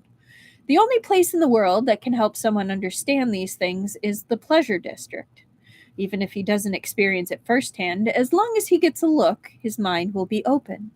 So Shizun must first take Taoist Master Shen to a place where he can experience the differences between men and women. Once he has a mode of comparison, he'll be able to understand true earthly bliss. The steward was confused. Mode of comparison for what? Oh, said Yu Xingyan, for the difference between Shizun and a woman. He suddenly cut himself off as he silently thought. That was close. He almost said something he shouldn't have. He must forget the scene he'd witnessed as quickly as possible. He kept things vague and hurriedly waved it off. In short, it's either a gambling den or a brothel. Take a good look when they come back. If Taoist Master Shen's cheeks are flushed, or if he looks bashful, they definitely went to a brothel. It's the only place that'd give him that kind of expression. The steward said nothing, but thought, You seem to know a lot about it. Yu Shengyan noticed the steward's odd expression. Are you betting or not? Or could it be that you can't bear to lose your jade jug set, so you want to go back on our deal? The steward quickly replied, The word of an upright gentleman is like a swift horse. Once released, it cannot be returned. How can I renege? Of course I'm betting. Yu Shengyan stood, tossing the kogan grass at the fawn's head. Then I'll wait to collect my winnings. Don't be heartbroken once it happens. His mode had finally lightened quite a bit. After taking a few steps, he looked back and waved at the deer. Come here. I'll take you to have some barbecue. He's giving the deer barbecue. Can they actually digest meat? I don't know if their teeth can. Can deer digest meat? Yes! Deer can digest meat and occasionally do so to fill nutritional deficiencies in protein, calcium, phosphorus, or salt. Although primarily herbivores, they are opportunistic feeders that have been observed consuming birds, fish, small mammals like rabbits, and even carrion, dead animals, like already dead animals. Their complex, multi-chambered stomachs allow them to process these, though it is not their primary diet.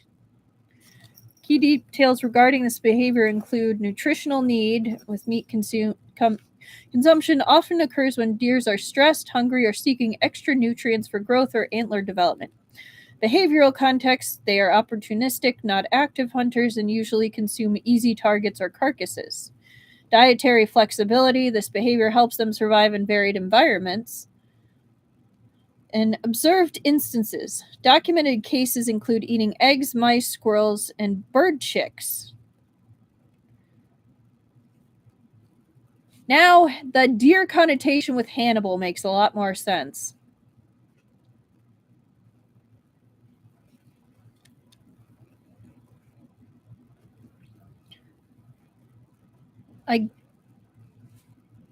That's fascinating and disturbing.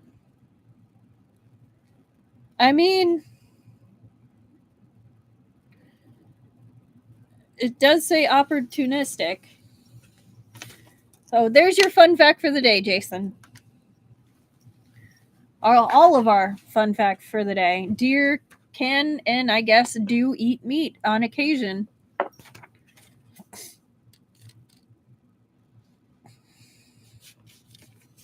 All right. His mood had finally lightened quite a bit. After taking a few steps, he looked back and waved at the deer. Come here. I'll take you to have some barbecue. Then he asked the steward, Did Shizun give it a name? He did. What is it? Qiao. Yu Shengyan froze. Which Qiao? The steward suppressed a smile. The one you're thinking of. Their eyes met, and they simply stared at each other blankly. Yu Shengyan suddenly said, Is it all right if I change my guess of them going to a brothel? The steward laughed. So you're reneging? Yu Xingyan was left with no recourse. Forget it. Forget it. He waved at the fawn again. Taoist Master Shen, shall we go have some barbecue? The steward said nothing. The fawn returned Yu Xingyan's gaze with a guileless look. Meanwhile, Shen Qiao was not eating barbecue, nor was he in a brothel. He was by the lakeside. The lake wasn't far from the villa, and they were sitting within the pavilion there. Yan Wushi had some people marinate freshly caught prawns and fish in wine, creating a dish of drunken prawns and fish, which they then were served. Together with some quality aged wine, it truly was the picture of an ideal life, one that would satisfy even the immortals. Yan Wushi had always known how to make his life more pleasant. Though he often spent days in the wilderness, dining and sleeping amid wind and dew, if there was a chance for something better, he'd never make himself suffer pointlessly. Where did you find these ready workers? Shen Qiao thought it somewhat odd. There's a relay station nearby. Originally, it didn't get much business, but I purchased it and moved some of the villa staff over. When more sophisticated guests come to fish, you can make some money off serving them food. At night, they can also stay at the station. No need to rush back to the city. Shen Qiao smiled. I fear that only you would do such a thing. With all the treacherous, precipitous mountains nearby, like Banbu Peak and Yinghuai Peak, many scholars and learned men will naturally come this way. It's not a place people are completely uninterested in. Shen Qiao understood what he was saying. The main purpose of this station was to gather and relay news. After all, it was located on an official road, so many people would stop there. As for the skilled chef who did the cooking, or the maids who served the food and wine, these were mainly for Sect's leader Yan to enjoy. Whether or not they turned a profit didn't matter. The dishes before them were almost all cooked in wine. The aroma was so rich and strong that one could grow intoxicated from the scent alone. Shen Qiao wasn't someone who abstained from wine, but when he saw the full cup of aged wine before him, he looked embarrassed. To be honest, I'm not a good drinker.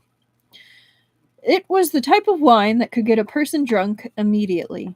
He could tell that at a glance. Yan Wushi filled his own cup to the brim and downed it with a gulp. I'm about to die, yet you won't even drink a cup of wine for me. Shen Qiao didn't reply. Though he knew perfectly well that Yan Wushi was being insincere, Shen Qiao still picked up the cup and drank the contents in one gulp. In two gulps. Sorry, not one gulp. After a wave of burning heat flowed down his throat, he immediately felt his entire person start burning up, the warmth traveling from his stomach outward. This is Xiaoju? Oh, it's Shoju. He's about to get wasted. Oh, he was a little surprised. Yan Wushi shook his head. So it's a type of colorless Chinese liquor. It's very popular to serve. It's one of those where it gets you drunk quicker, and you gotta be careful with it. It hits quick, and it goes down easy.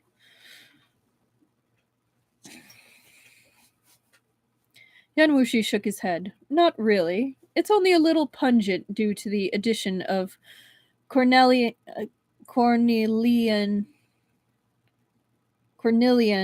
cherries and Sichuan peppers. He put peppers in. I don't know if I'd like wine with peppers in it. I like my wine sweet, not spicy. It's a different experience. However, since fish and prawns are cool by nature, they balance each other out, I guess. I don't know. I kind of want to try it now, but I don't know where I'd get wine that's brewed with peppers. A maid came forward to peel the drunken shrimp, then she placed the tender meat on the plate in front of Shen Qiao. Shen Qiao put it in his mouth. The sweetness from the freshwater prawn, together with the rich aroma of wine, indeed left an endless, lingering aftertaste. He set down his chopsticks, and when he saw the maid about to step forward to refill his plate, he waved his hands. I'm afraid that I'll get too drunk if I eat too much. I'm finished. Yan Wushi shook his head. After this meal, after you return from Bamboo Peak, you won't even know if I'll be sitting in front of you. Yet you even find moving your chopsticks to be too much of a bother. I'm heartbroken. That sounds like Wei Wuxian's dream. Yep, it really does. Can you stop bringing this up? Said Shen Qiao. Hulugu is indeed powerful, but you're no pushover yourself. How can you lose your life so easily? Yan Wushi waved the maid away and personally filled Shen Qiao's cup with wine. The world is ever-changing, he said coolly. I might be arrogant, but I dare not say that I'm sure to win. With this battle, Hulugu needs to defeat me to prove to the world that he's long surpassed Chief Wei, and to raise the Gok Turk's prestige even more. If he has the chance to kill me, yet doesn't, he'll be betraying his illustrious reputation. If I get the chance to kill Hulugu, it wouldn't be my nature to avoid taking it either. So, definitively saying this is going to be a death match. Shen Qiao sighed quietly. He couldn't bear to go against Yan Wushi any longer, and finally stopped refusing the cup of wine. Yan Wushi's actions hadn't been in good faith. Normally, he'd never have the chance to make Shen Qiao drink, but now the precious chance to admire a drunken beauty had appeared, so he'd looked for his weak spot while pouring him one cup after another. He hadn't expected that Shen Qiao's words about being a poor drinker were really true, though. After drinking a mere 3 cups of wine, a faint red had already bloomed over his cheeks, and his eyes were no longer as clear as before. How many times could one see such a scene in their lifetime? Next time, it would be much more difficult to make Shen Qiao drink. He ought to have someone paint this later. As Yan Wushi reached his hand out to stroke his companion's face, he thought that it felt quite warm. Shen Qiao held his forehead. He didn't throw a drunken fit, only his reactions had slowed a little. Suddenly, and without knowing why, he raised a hand to rub his face. He dazedly stared at that hand for a long time afterward, then a pained expression slowly surfaced on his face. Yan Wushi hadn't expected his alcohol tolerance to be this poor. He watched him teeter around, about to fall over, and had no choice but to sit himself closer and hold Shen Qiao in his arms. Nauseated, Shen Qiao shook his head and covered his face with his hands. For a long moment, he said nothing. Even with how capable Yan Wushi was, he couldn't guess what this action might mean right away. However, his solution was very direct. He reached out and pulled the hands covering Shen Qiao's face away. Yan Wushi was truly very sharp. He instantly felt some slight moisture on his fingers. He looked back at Shen Qiao's eyes and found that they were wet. He couldn't tell if it was due to the alcohol fumes or if Shen Qiao was actually crying. At last, Yan Wushi dropped that teasing, leisurely smile, and his expression grew visibly emotional. He'd only wanted to appreciate a drunken beauty. He hadn't intended to make the beauty cry. While Shen Qiao had wept a few times in the past, every single one of those times had come from a place of deep emotion and heartfelt sorrow. Shen Qiao's personality tended to be soft and gentle, but he was also firm and unyielding on the inside. He certainly wasn't the kind of weak person who'd burst into tears at the drop of a hat. He frowned a little now, as if he hadn't expected that Yan Wushi would do this, but the moisture within his eyes remained just moisture. It didn't gather into tears and trickle down his face. "Ah, Qiao, you are sad for me. You're afraid that this battle with Hulugu is one I won't return from, right?" Yan Wushi said gently. Shen Qiao sighed. Because of the wine, he couldn't stop himself from expressing his melancholy. Otherwise, he'd be at most a little quieter than usual. He propped himself up as if trying to shake off Yan Wushi's embrace, but his drunkenness made his body soft and limp. He temporarily lost his agility as a martial artist practitioner, leaving his body unable to keep up with his will. Forced to give up, he said, "It's strange. If I were the one fighting Hulugu instead, I'd only feel that this day was inevitable, and with a heart overflowing with heroic spirit, I'd stop thinking about anything else. But when it's a friend who's doing this, all that's left inside me is worry." Friend. Yan Wushi played with this word in his mouth, then said, "If it were Li Qing Yu battling Hulugu instead, would you also be this worried?" Shen Qiao considered the question seriously, and his brows pinched tighter and tighter. But even after a long while, he still hadn't given him an answer. And what answer did Yan Wushi need? He smiled, stroking the hair at Shen Qiao's temple. Shen Qiao rubbed at his temples. Qiao. He buried his face into the crook of Shen Qiao's neck, then gently crumbled this name into pieces, letting it reverberate endlessly in his heart. It didn't occur to Shen Qiao how suggestive these poses were. He only felt Yan Wushi's hair rubbing against his neck until it itched, and he couldn't help but push the man away. He rose and staggered over to the lakeside, then bent down to splash some lake water onto his face. The ice-cold droplets jolted him, and a good portion of his mental clarity returned. Yan Wushi came over to support him. "Let's go back." Shen Qiao nodded, and he couldn't resist complaining. "I'll never drink wine again. Ever." Yan Wushi ribbed at him. "You're such a terrible drinker, so you should train yourself." Okay. We got a treat. We got a picture.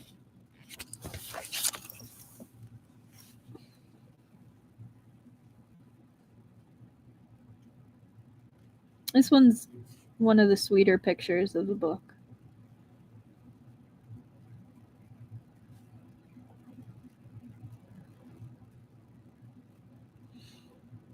Right? They're so precious in this picture. One of the few times Yan Wushi is, like, actually soft.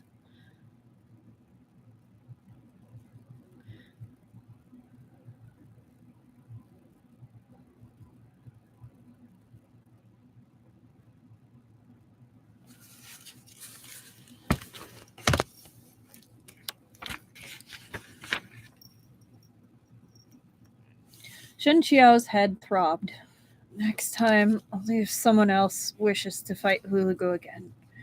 Otherwise, no one will be able to make me drink anything, no matter how grand the upcoming event." Yan Wushi burst into loud laughter. Shen Qiao circulated his qi to relieve some of the alcohol's effects. Though his mind was still a muddled mess, he could finally walk on his own. It was almost evening when they returned to the villa to find the fawn grazing in the front yard. Shen Qiao's thoughts were still foggy and shaky, so he became somewhat childish. He stepped forward and wrapped his arms around the fawn's neck, whispering, "I'll pick a new name for you, all right?" Across the yard, Yan Wushi beckoned to him. "Qiao, come here." Before Shen Qiao could figure out which one he was calling, the fawn had already shaken Shen Qiao off and was happily bounding towards Yan Wushi. That's kind of adorable image. Shen Qiao suppressed his displeasure and leaned against a pillar, rubbing his head. He wondered why on earth he had been so worried for the man earlier. It was truly unnecessary. Afterward, he couldn't recall when he'd fallen asleep or how he'd made it back to his bedroom. Everything seemed like it was a part of a dream, separate and unreal, like a flower within a mirror or the moon on the water. After sleeping for a very, very long time, Shen Qiao woke, feeling refreshed and invigorated, as if he'd slept through the 4 seasons entirely. He washed up before summoning a maid to ask about the time and date. "You've already slept for a full day and night," she told him. "It's dawn now. I believe that Master and Hulugu are already fighting on Bamboo Peak." Shen Qiao was flabbergasted, completely unable to believe that he'd slept so long. On second thought, he realized Yan Wushi had probably done something like press his sleep acupoint during his drunken slumber.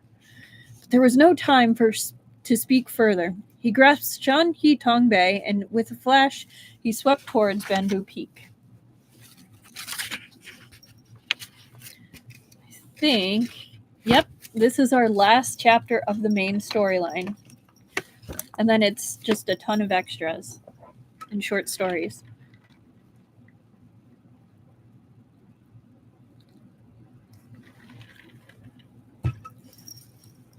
All right. Chapter 128. 155. We'll say 156. I'm going to blow my nose preemptively.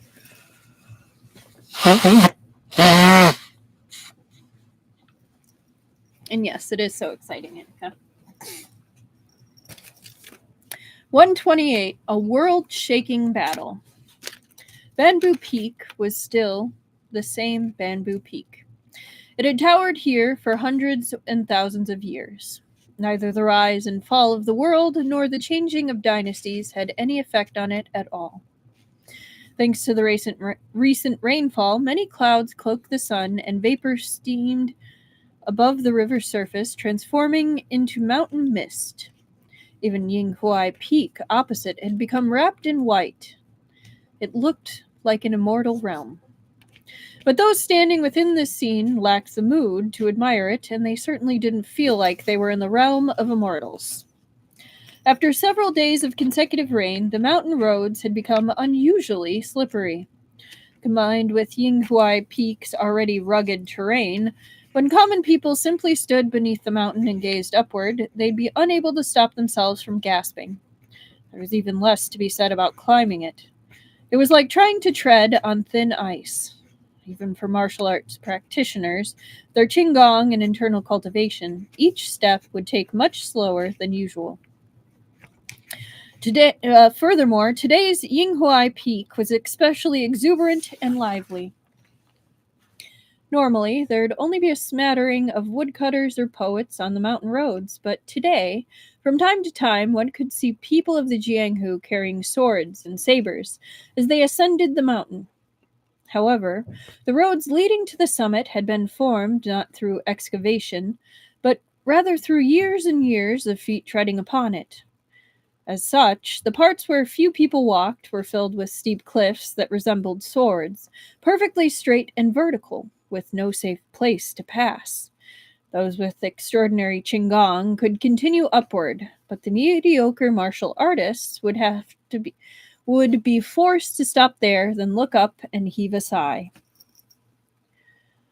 From the foot of the mountain to the summit, there were 9 areas or natural hurdles that were incredibly difficult to climb. These 9 obstacles became methods to test one's martial arts, or so much so that only a scant number, countable on one hand, could make it to the summit. The number of people who ended up able to stand atop Yinghuai Peak and watch the match were the few among few. But many people had traveled here from thousands of miles away, all so they could observe this ultimate once-in-a-lifetime battle, even if it was only so they'd have something to boast about to their grandchildren in the future. How could they be willing to stop at the foot of the mountain? No matter how difficult the climb, many were still willing to face those difficulties directly, to tread forward on those mountain paths. Xiangsheng, this Yinghuai Peak is so hard to climb. Why don't we try climbing Bamboo Peak instead? Yan Wushi and Hulugu are fighting their duel on the summit of Bamboo Peak, aren't they? Even if we reached this summit, we'd have to watch the battle from across the river. It wouldn't be as clear compared to watching it on Bamboo Peak, especially when it's so foggy today. The one speaking these words was Wang Shuo from Kuai Ji Commandery's Wang family. Back at the sword trial conference, he'd almost been wounded by Duan Yang, only to be rescued by Gu Hengbo. Young men had always been weak to beautiful young ladies, and Wang Songlan was no exception. Within his heart, he secretly held the torch for Gu Hengbo, and he wished to find a chance to talk to her. But Gu Hengbo completely ignored him, and after the sword trial conference ended, she went chasing after Yuan Xiao. Wang Erlong couldn't bear to see his little brother moping around all day.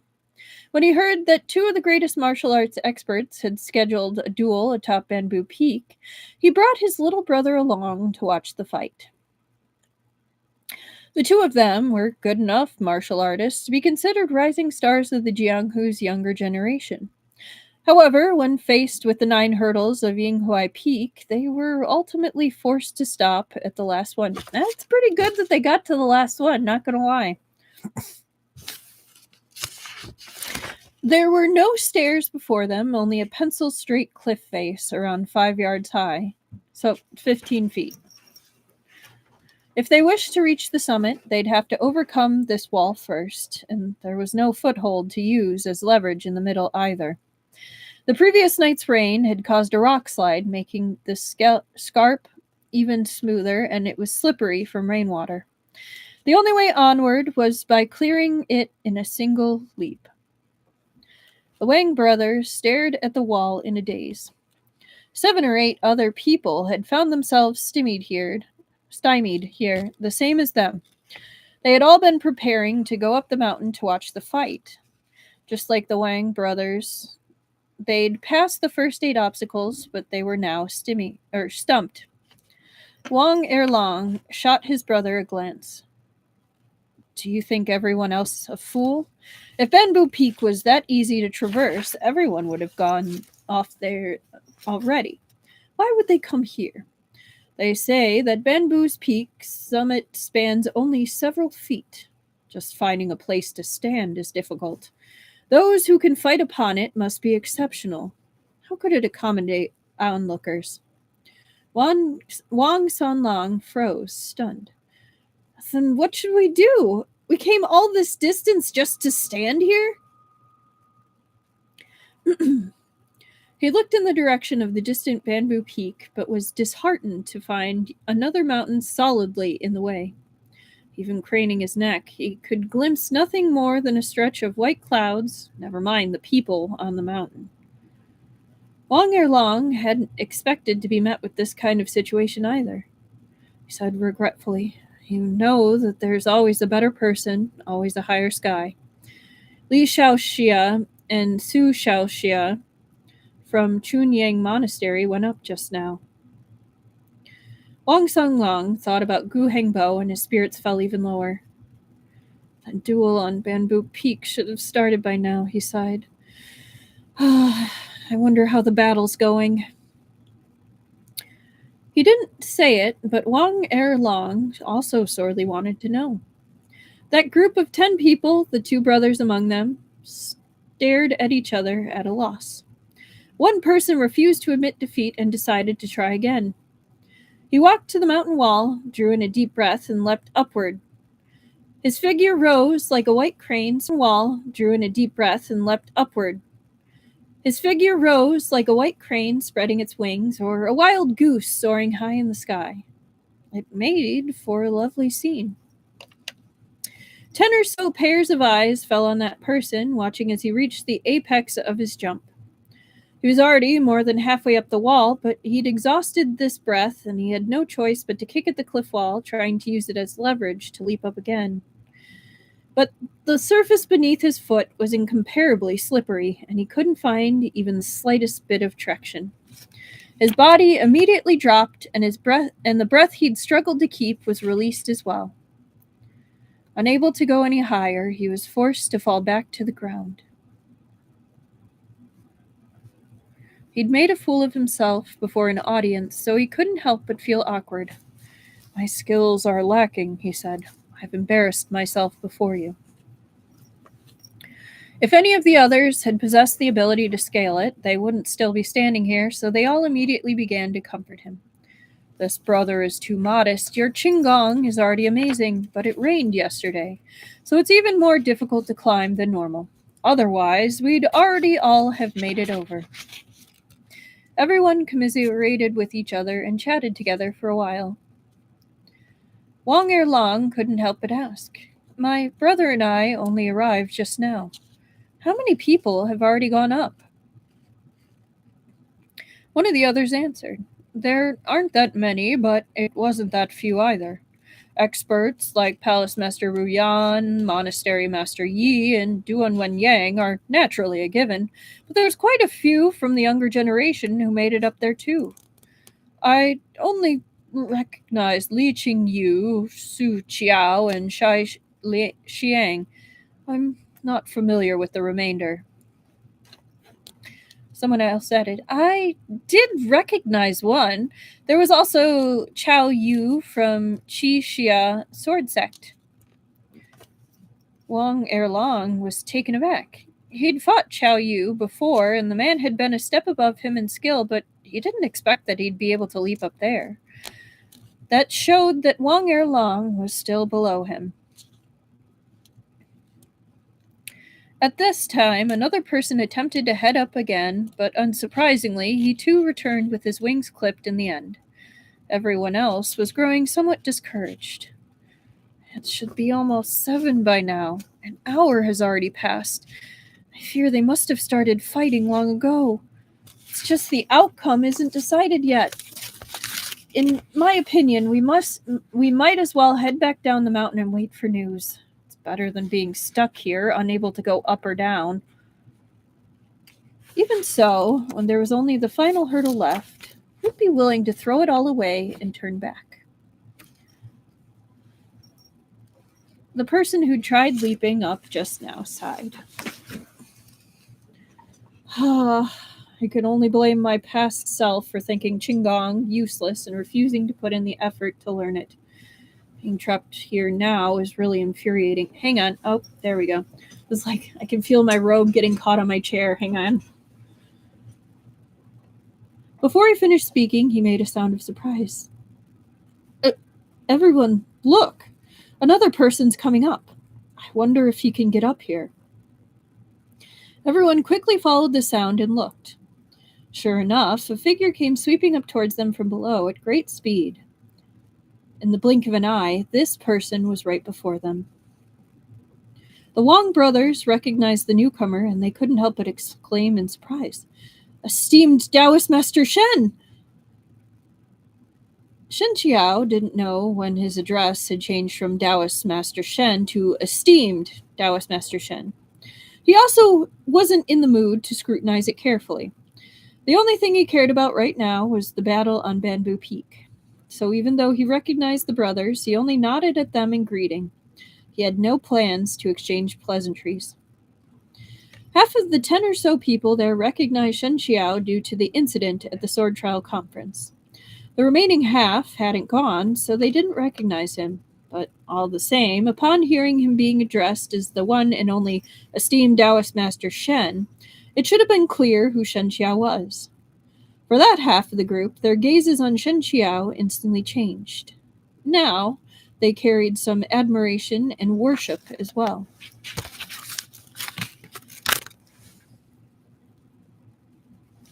Long Sung Long saw that Shen Qiao didn't stop and that he was about to continue upward, so he quickly called after him. "Taoist Master Shen, please wait!"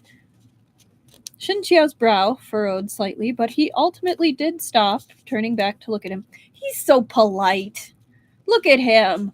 He's in a hurry. He's like, "Oh my god, this epic battle." He still stops when someone asks him. He's such a good dude. "If I may," said Wang Songlong hesitantly, "has Taoist Master Shen seen your Shimei?" "Hangbo?" Shen Qiao shook his head. "I haven't seen her since the Sword Trial Conference ended." Hearing this, Wang Songlong couldn't conceal his disappointment. "Do you wish to go up?" asked Shen Qiao. Wang Songlong was a bit embarrassed. Yes, but it's too high and there are no footholds, so... Shen Qiao glanced at the brothers and said, I'll take you over this stretch then. Eh? Said Wang Songlong. Coming? Asked Shen Qiao. Wang Erlong recovered faster and quickly agreed. Coming, thank you, esteemed Taoist Master Shen. But there's 2 of us, so I fear your esteemed self will need to make 2 trips. No matter, said Shen Qiao. Wang Erlong barely had any time to wonder what this no matter was referring to before he felt his shoulder being tightly grasped in Shen Qiao's hand. Before he realized what was going on, the scene before him blurred and his feet had already left the ground. Wang Erlong felt like his entire person had been lifted like a wrapped bundle. Yeah, Shen Qiao, gotta go, my man's in trouble, but then stops to help anyway. Exactly. Wang Erlong felt like his entire person had been lifted like a wrapped bundle. Shen Qiao was actually carrying a person in each arm, and he didn't even need a second kickoff point or to catch his breath in the middle. He leapt right onto the stone wall. It wasn't just the Wang brothers. The entire crowd below them watched as the 3 vanished from their line of sight. They stared, eyes round and tongues tied, completely speechless. So many speechless people this time. Earlier, the crowd had personally witnessed Li Qingyu and the others jumping up there, and you couldn't say their qinggong was poor. But if they wished to bring 2 people up with them, they might not have succeeded. One could see just how incredible Shen Qiao's qinggong was. For a long time, the crowd was unable to collect themselves. Several of them felt regretful and despondent. Regret that there hadn't been time to make acquaintances with Shen Qiao so that he could have taken them there as well. After a long time, suddenly someone finally gave a deep sigh. Always a better person, always a higher sky. If Shen Qiao was already that formidable, what state have Yan Wushi and Hulugu achieved? I don't need to watch the battle anymore. Better go back and train for a couple of years first. After saying this, he shook his head, then headed down the mountain, dejected. The remainder weren't as pessimistic as he was, but they too had suffered a harsh blow seeing Shen Qiao's qinggong just now. Whoop. Is that the hair tickling me or bug? I think it's the hair. Okay. Meanwhile, after traversing the mountain, there was no overly precipitous hurdles left. Shen Qiao said to the 2 brothers, I'll be leaving first. You can take your time to catch up. Thank you for helping us, esteemed Taoist Master Shen, said Wang Erlong hurriedly. We can walk the remainder ourselves. You go on ahead first. Shen Qiao inclined his head slightly, then quickened his steps, as expected. A moment later, he reached the summit. At this point, there were quite a few people standing at the summit. Shen Qiao gave his surroundings a quick scan and saw a number of familiar faces. Everyone was completely engrossed as they watched the 2 figures on the opposing bamboo peak. They hadn't noticed Shen Qiao's arrival. Bamboo Peak and Yinghuai Peak weren't very far from each other as the crow flew, but there was a river in between, separating the 2 peaks.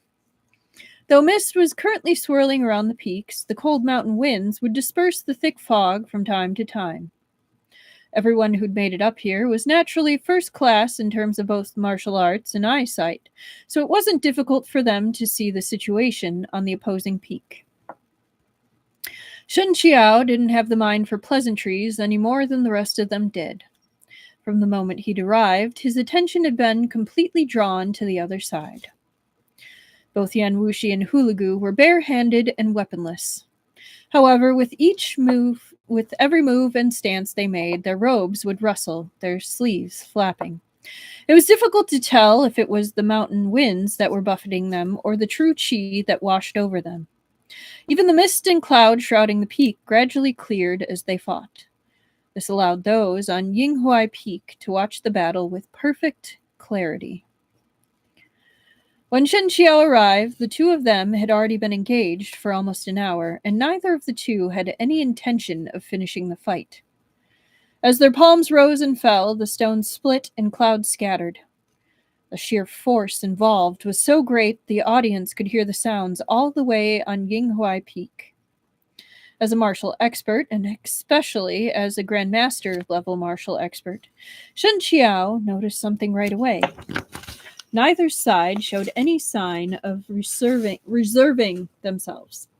If this continued, there was no way this could end like a spar, where the fight finished once someone tagged their opponent. Instead, it was a battle that would only end with someone's death. If Shen Qiao could see it, the people around him, like Ruyan Qihuai and Yi Pichen, could naturally see it as well. At the summit of Yinghuai Peak, the mountain winds screamed and the fighters' robes danced madly. Shai Xiang and several other martial experts from the younger generation were even forced to circulate their qi to stabilize themselves. The imposing bamboo peak had even less vegetation than Yinghuai Peak, so the winds would only blow harder there. But neither Yan Wushi nor Hulugu seemed to be affected in the slightest. Instead, the roaring and howling wind ended up being guided by their true qi. Under their control, it formed into a series of cyclones that revolved around the two combatants, and the winds transformed from wild and unruly to docile and obedient. Shai Xiang was an outspoken man. After a while, he was unable to hold on to his composure the way Li Qingyu and the others did. Seeing the situation, he couldn't help but ask his Shifu, Shifu, in your esteemed opinion, who has the greater chance of victory? He didn't ask who would win, but rather, instead, who had the better chance of winning. This showed that he believed the current situation to be deadlocked and difficult to discern. It was a tricky situation. My nose is itchy, I'm sorry. Ruyan Qihuai wanted to test his disciple, so he asked a question back. What do you think? Shai Xiang frowned as he thought for a long moment. Then he said, It's probably Hulugu? Why? Asked Ruyan Qihuai. Both of them are unparalleled martial experts, and right now it's impossible to tell who's stronger. But if we talk about the profundity of their internal cultivation, profundity of their internal cultivation, Hulugu should have a slight edge. I don't know the exact meaning. Like, I can guess, but profundity. It's an interesting word. Profundity.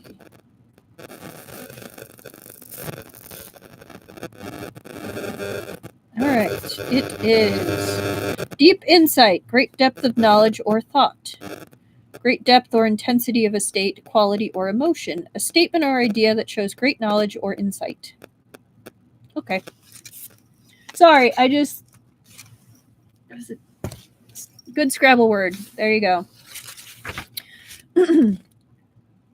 But if we are talking about the profundity of their internal cultivation, Hulugu should have a slight edge. As Duan Ying was present, Ruyan Qihuai refused to uplift Hulugu for him, so he didn't say more. But within his heart, he was of the same mind. Harsh. I mean, harsh but fair. They're both, like, fighting giants, basically. Let me close that real quick. Oh my gosh. Wig is tickling my nose.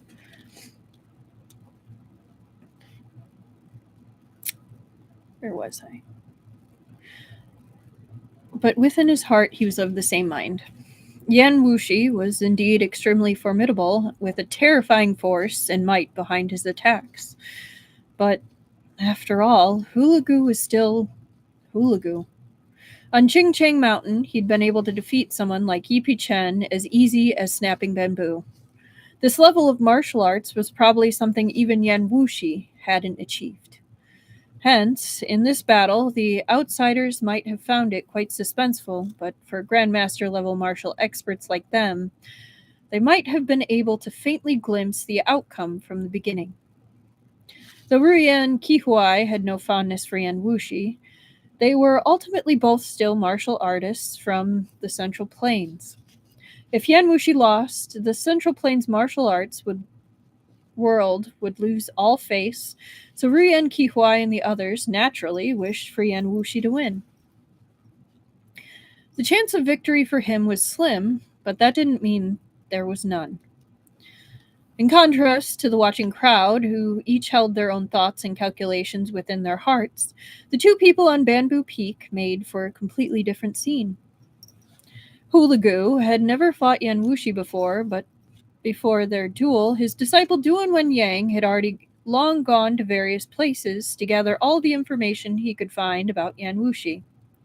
Hulugu also knew that this man was egotistical by nature. Back then, before he made any great achievements martially, he already had the courage to challenge Chu Yu Wang and Qi Fingwei. It wasn't strange that he'd written a challenge letter to Hulugu and set up a battle with him. But above all, he was passionate about martial arts. Fighting a duel with an equally matched opponent was a dream one could ask for, but rarely received. Martial artists, man. On the summit of Bamboo Peak, jagged stones jutted skyward while bowed trees crept forth. If one calculated the amount of standing space, it would measure only a few square feet. At best, it could hold 3 men sitting crisscross. I don't have a fear of heights, but just thinking about fighting on a space that's small, like a fight to the death on like maybe my desk size, maybe like a little bigger than this, is horrifying.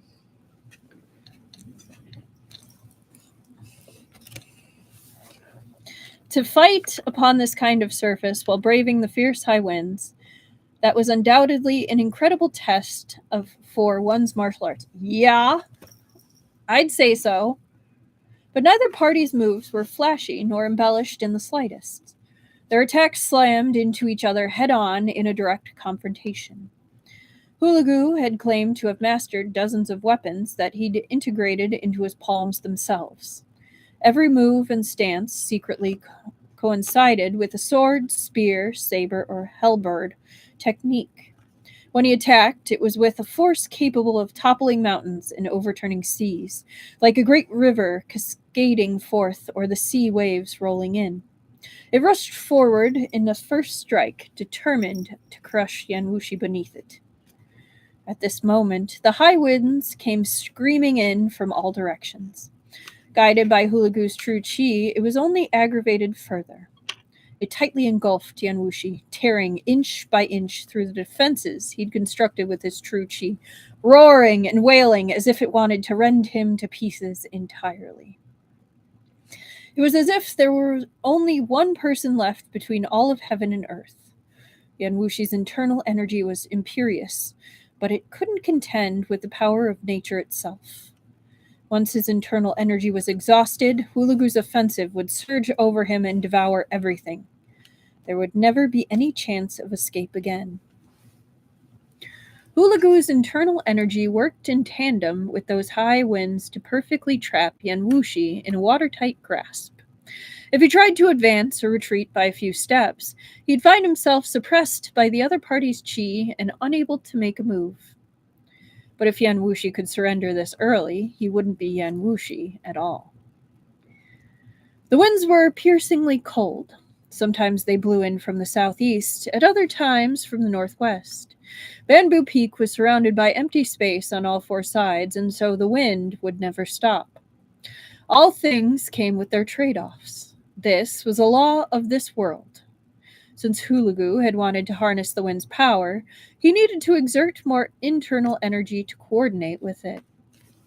Yan Wushi was at a clear disadvantage, yet his face remained placid, his feet planted in place and unmoving. He lightly closed both his eyes, and his entire body's internal energy swelled forth, transforming into a barrier strong enough to temporarily hold back Hulugu's attack.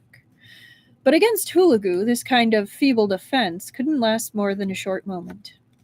Once that moment passed, his defense would collapse, his entire person buffeted by the powerful qi pouring in from all directions, and he'd suffer a grisly death. But Yan Wushi didn't need that much time. The reason he'd closed his eyes was so that he could listen closely to the direction those high winds were blowing in. Heaven and earth were ever changing. These high winds were also unfathomable, but human movements had a pattern one could follow. No matter how much Hulugu wished to become one with heaven, in the end it was impossible for him to truly fuse with it. Eventually, a gap would be found. A moment was enough. Yan Wushi's eyes opened wide as he thrust a palm toward Hulugu's left side, then quickly leapt into the air before launching another palm strike. The desperate situation he'd been in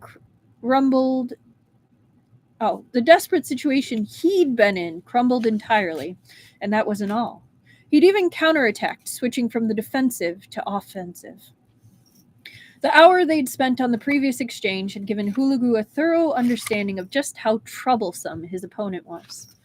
However, he hadn't expected that he could defeat Yan Wushi in such a short amount of time, so he was mentally prepared. He immediately raised his sleeves and he drifted backwards to land on the needles of a pine tree, swaying in the wind as if he were weightless. But with this tiny bit of leverage, he abruptly swept upward by a great many yards. His figure was suddenly enshrouded within the white mist, disappearing, and several people almost thought they'd seen the work of a ghost. Of course, there was no ghost. Hulugu was using several of the blind spots within human vision to confuse his opponent.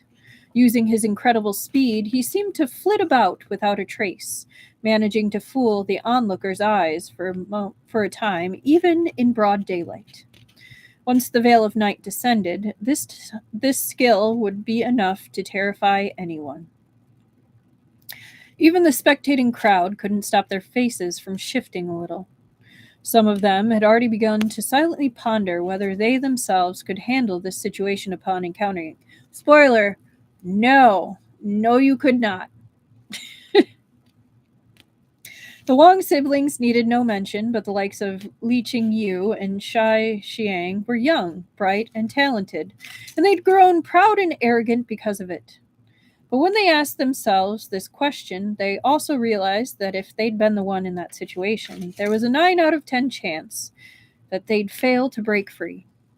How many years would it take to achieve what Yan Wushi and Hulugu had? Right? Like, is that even a question? Not one you ask out loud, because the answers you get would not make you happy. And people's opinion of you would probably lower. In this Jianghu setting, right? This question surfaced almost simultaneously within the hearts of the onlookers. Meanwhile, Yan Wushi remained still. He knew that moving was useless. Since his opponent was already swift enough to deceive everyone's eyes, any attempt to chase after him would be a waste of his effort. Yan Wushi knew this very well, so he waited for his opponent to come to a complete stop first. And that would happen the moment Hulugu put his full strength into a strike. So he chose to answer Hulugu's movements with stillness. The hand concealed within his sleeve was already mobilizing the internal energy all over his body as he gathered his true qi. He was gathering his lifetime's worth of skills into this palm strike.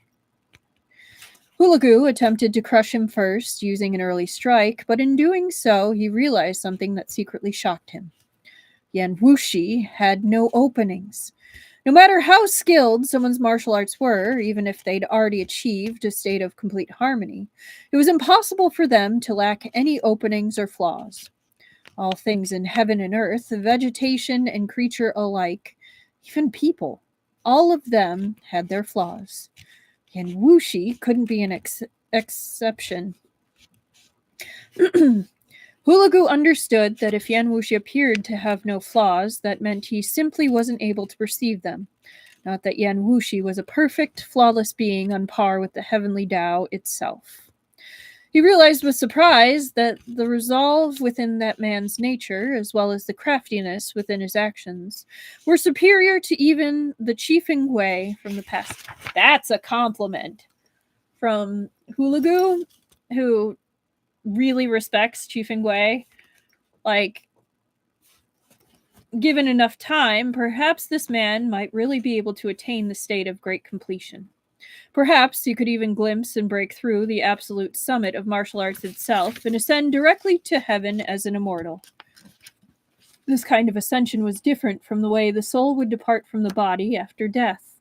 It was comprehending the heavenly Tao itself, to glimpse the mysteries of the ultimate primordial universe. Hulugu had cultivated his martial path for decades.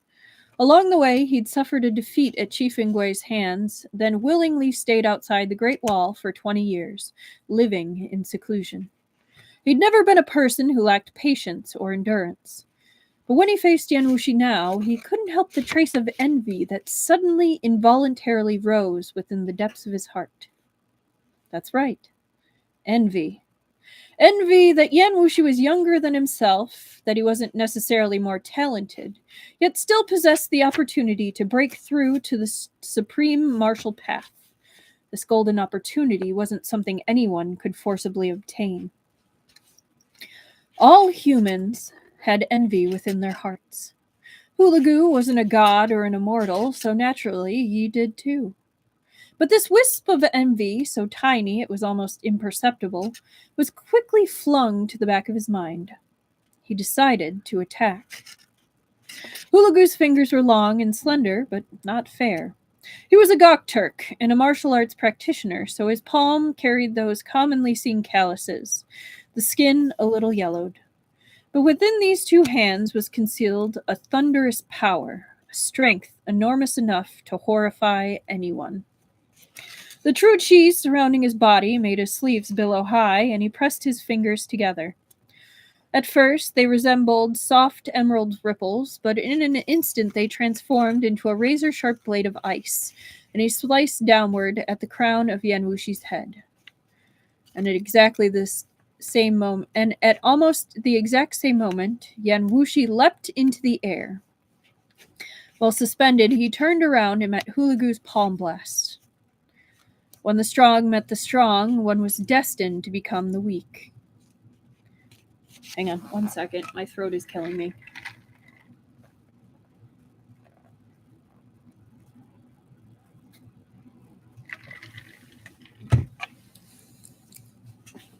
I'm going to just reread the back paragraph.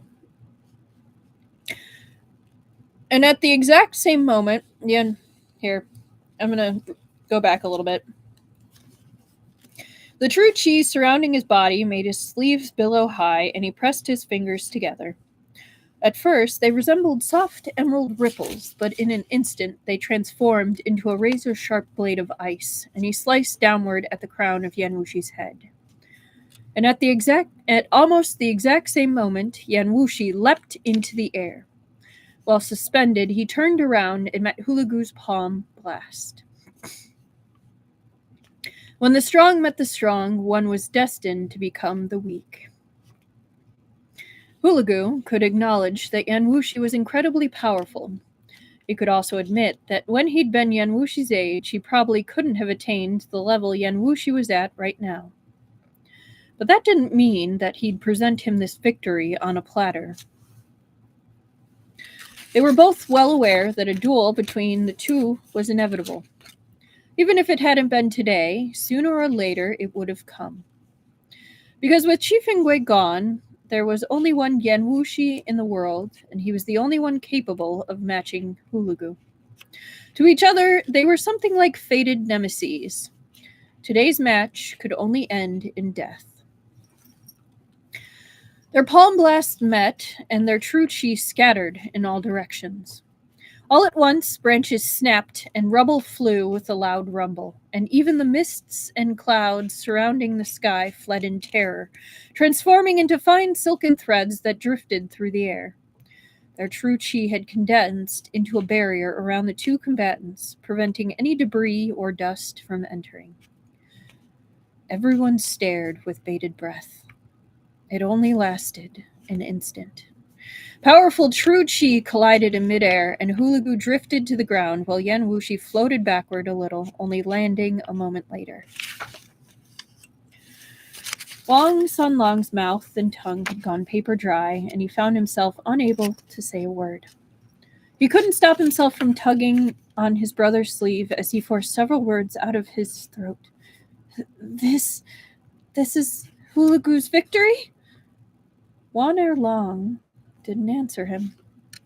His gaze remained fixed on Bamboo Peak, unable to shift it by even a hair's breadth. The other people around them were much the same. Hulugu and Yan Wushi were only a few inches from each other. They stood face to face, their gazes locked. From afar, it could look like a reunion between two good friends rather than two enemies about to fight to the death. It's not finished yet? Wang Sunglan had only just thought this when Hulugu made his move. He swept towards Yan Wushi at a speed Wang Sunlang could scarcely comprehend, but Yan Wushi seemed to have anticipated it, and the two combatants lunged towards each other almost simultaneously. In an instant, they exchanged another 10 odd blows. Hulugu had completely integrated the essence of dozens of years of swordplay into his palm techniques, and the fierce winds that surged madly from his palm strikes were like blades, eager to devour all in their path. They cascaded down upon Yan Wushi's body without the slightest reservation. Suddenly, Yan Wushi laughed. For hidden deep within this palm technique that was almost omnipresent in its might, this technique that left no trace to be found, Yan Wushi had detected a tiny sliver of a flaw. Perhaps it was the shadow that Chief Ingui had left 20 years ago. Perhaps it was the urgency he'd felt seeing the great number of martial experts appearing one after another on the Central Plains. Or perhaps it was because his eagerness to defeat Yan Wushi had given way to impatience. But no matter what it was something Yan Wushi was only too happy to see. He recalled what Shen Qiao had said to him before. Hulugu had mastered multiple weapons and integrated swordplay, saber arts, and all the rest into his palm techniques, polishing them to near perfection. But just because they were near perfection didn't mean they were perfect. All things had their flaws. Yan Wushi suddenly extended a finger. His opponent's palm blast had transformed into hundreds and thousands of afterimages, yet he only extended one finger. And that finger was pointed right at Hulugu. Hulugu's expression twitched slightly. He knew that Yan Wushi had discovered his opening. It took only an instant. Hulugu's palm blast had already landed upon Yan Wushi's body, but Yan Wushi's single finger, with the decades of skill he'd cultivated, gathered within it, effortlessly struck right against Hulugu's heart. There was a huge bang, and Hulugu's whole body flew straight back. He agilely grabbed onto a branch suspended above the cliff, using that as leverage to remain and return to the summit. He slammed heavily into a boulder and coughed up a large mouthful of blood. His entire face first turned a purplish green, then such a deadly white that he looked almost transparent. In contrast, Yan Wushi had remained standing in place from start to finish, completely motionless. The only exception was the hand he had extended that one finger from just now. It now hung limply at his side, trembling slightly. "You've won." For every word Hulugu spoke, he coughed out a mouthful of blood. And with every mouthful of blood, his face grew a little more ashen. Yan Wushi still didn't move. But Hulugu had already moved his gaze from Yan Wushi and landed on the languid white clouds over him and on the profound blue sky above. His lifelong regret wasn't that he'd failed to help the Gokturks enter the Central Plains, nor was it that he'd fallen to Chief Ingui and Yan Wushi. His only regret was that he hadn't managed to take one step further on the martial path. After he died, if reincarnation existed, would he still have the chance to pursue that martial summit in his next life? He slowly closed his eyes. Hulugu's dead? Wan Sanlong stammered. His gaze was practically frozen in place as he stared at Yan Wushi. He should be, right? Sect leader Yan... Wang Erlong's tone was a little uncertain. He was unable to see how Yan Wushi was doing. No one proposed leaving the mountain. It seemed as if they'd yet to return to their senses after the battle they'd witnessed. Ruyan, Qihuai, Yi Chen, and the others seemed even more affected. They remained standing in place for a very long time, as if they were comprehending an inexplicable mystery. However, Yu Shengyan was terribly anxious. He thought that his Shizun must have been injured, but he was far away and couldn't reach him. If he tried to get there by running down the mountain and ascending Bamboo Peak from the bottom, who could say how much time that would take? But the current situation didn't afford him the time to think. He turned his head, about to head down the mountain, when a hand suddenly pressed down on his shoulder. Yu Shengyan looked back. It was Shen Qiao. Taoist Master Shen, I'll go. Shen Qiao only spoke these 2 words. The next moment, Yu Shengyan's eyes went very round, disbelief written all over his face, as Shen Qiao did something no one could have ever imagined. He broke off a branch from a nearby tree, then tossed it into the air. Pumped full of true qi, the branch soared far away. Then Shen Qiao drifted into the air before sweeping out in the direction of that branch. His figure was as graceful as that of a godly immortal. Did Shen Qiao intend to jump from here to Bamboo Peak? Surely that wasn't possible. Wang Sanlong was dumbfounded. The 2 peaks weren't that far apart, but even someone with exceptional qigong would find traversing this distance rather taxing, as there was no place you could use to propel yourself forward in between. If you were just a little careless and fell, beneath you would be the 1,000-yard cliff and torrential waters of the river. He suddenly understood the purpose of the branch Shen Qiao had thrown. Shen Qiao's qigong was unparalleled. Scant few in the Jianghu would be his match. But even so, no one had ever attempted to reach Bamboo Peak from Yinghuai Peak like this. A natural chasm yawned in the middle. One would truly be risking their life if they dared try. Shen Qiao floated through the air until he seemed to have exhausted both his qi and strength. His figure sank a little, and Wang Sanlong couldn't stop his heart from fiercely jolting inside his chest. But Shen Qiao didn't lose his footing or fall. He seemed to have accounted for the distance perfectly. With this drop, his foot just happened to land on that branch, and he lightly pushed off it. Once again, he soared into the air and continued gliding forward. After he'd pushed off it, the branch immediately lost its forward momentum and plummeted. Everyone stared blankly at Shen Qiao's retreating silhouette.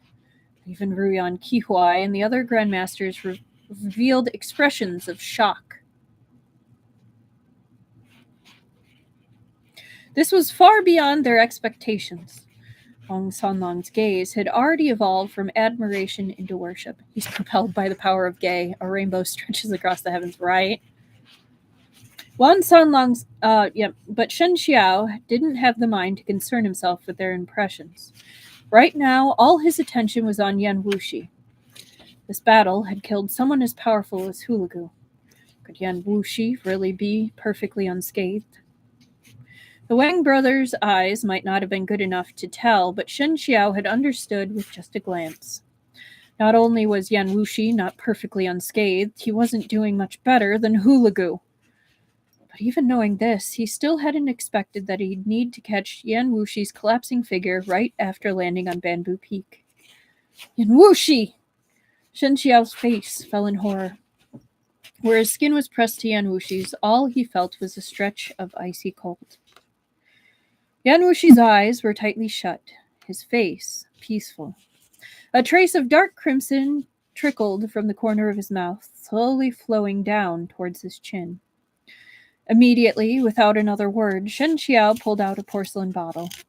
He tipped out a pill and carefully fed it to Yan Wushi, then placed his hand on the man's pulse.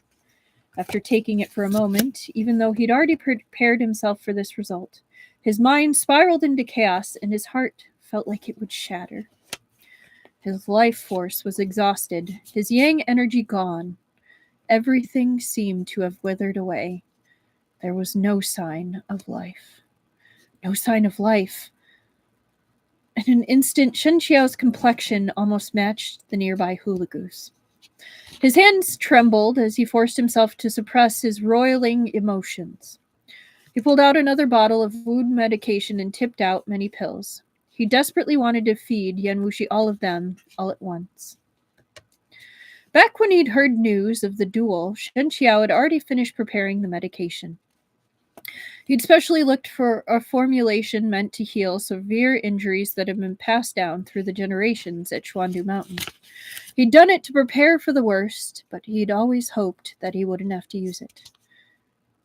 You must not overdo things, the remaining part of Shen Qiao's reason told him.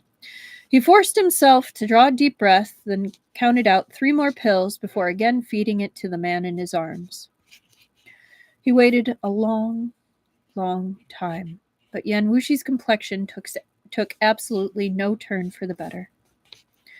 Shen Qiao's heart was a field of ice. He continued to support Yan Wushi's neck, but a numbness slowly crept up the rest of his body. Even as he knelt on the ground, the rocks stabbing into his knees through his robes, he did not feel a hint of pain. Shen Qiao clutched Yan Wushi's wrist tightly, his grip so forceful that he almost shattered the wrist itself. Ow! All around him the high wind howled, the sound grazing past his ears. The people on Yinghuai had yet to disperse, but at this moment none of them could catch Shen Qiao's attention. He closed his eyes, hoping that everything before him was just a dream.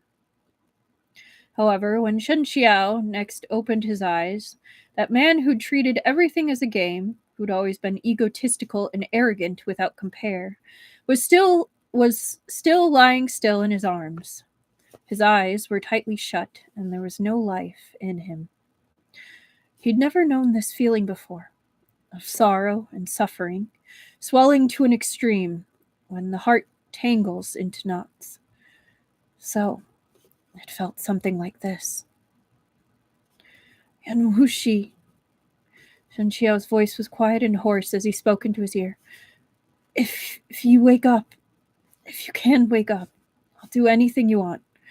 Even if you tell me this is all just a hoax that you planned. Shen Qiao couldn't speak any further. With a shock, he suddenly realized just how heavy the weight of this man already was inside his heart. It was heavier than 1,000 tons, so heavy that he was completely unable to withstand it. He shivered and dropped his head, then slowly pressed his lips to the other man's face, then forehead. He lightly caressed him before burying his face into the crook of Yan Wushi's neck. Moisture gradually seeped through the collar's fabric. Then Yan Wushi suddenly moved, just the slightest bit. Shen Qiao almost suspected that he'd seen wrong. He didn't even have the courage to raise his head. But the next moment, Yan Wushi's feeble voice drifted into his ear. Just now, you said you'd do anything? Shen Qiao was struck dumb. So that is technically the end of the main story.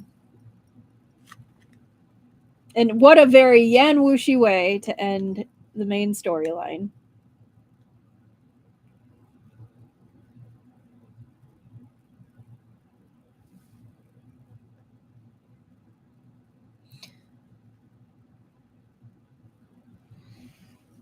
Look at that expression, though.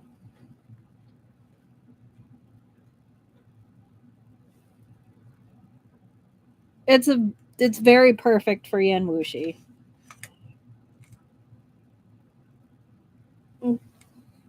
It is very much super fitting. I agree. But we will start the epilogue. So Tuesday, yeah, it was an excellent story. It's one of my favorites. I know people have mixed feelings about it, which I totally get. There are some parts where it's like, whoa, okay, trigger warning, but I enjoy it. Yeah. I'm also glad he's still alive. But yeah. So Tuesday we will do epilogue part 1, 2, 3, 4, and 5. And then yes, and there are more epilogue parts, but we will do some of those Thursday, as well as a side story. Yes, definitely. I went back and I broke them up, which was a good thing because apparently I had marked them incorrectly, space-wise. So now they are all correct. They are all formatted so that it's decently separated and logically separated. But yeah, definitely can't wait for more shenanigans in the extras. But I just wanted to say thank you all for joining me on this main story journey, and as we're going into the extras, I've had a lot of fun with this series and can't wait for the extras, but I'm also kind of excited to see Peerless because, shocking as it is, I actually haven't read Peerless before. So it will be a new adventure for us, for all of us, as we go there. But I hope you all have a fantastic weekend. For those of you like myself who are in this polar area where it's cold and windy, stay warm, stay safe, and have a great weekend. Anyone watching later, I hope you enjoyed and have a great rest of your day. Bye-bye. Kibuchi, my beloved. Well, I look forward to it, Esper Lady. Good night.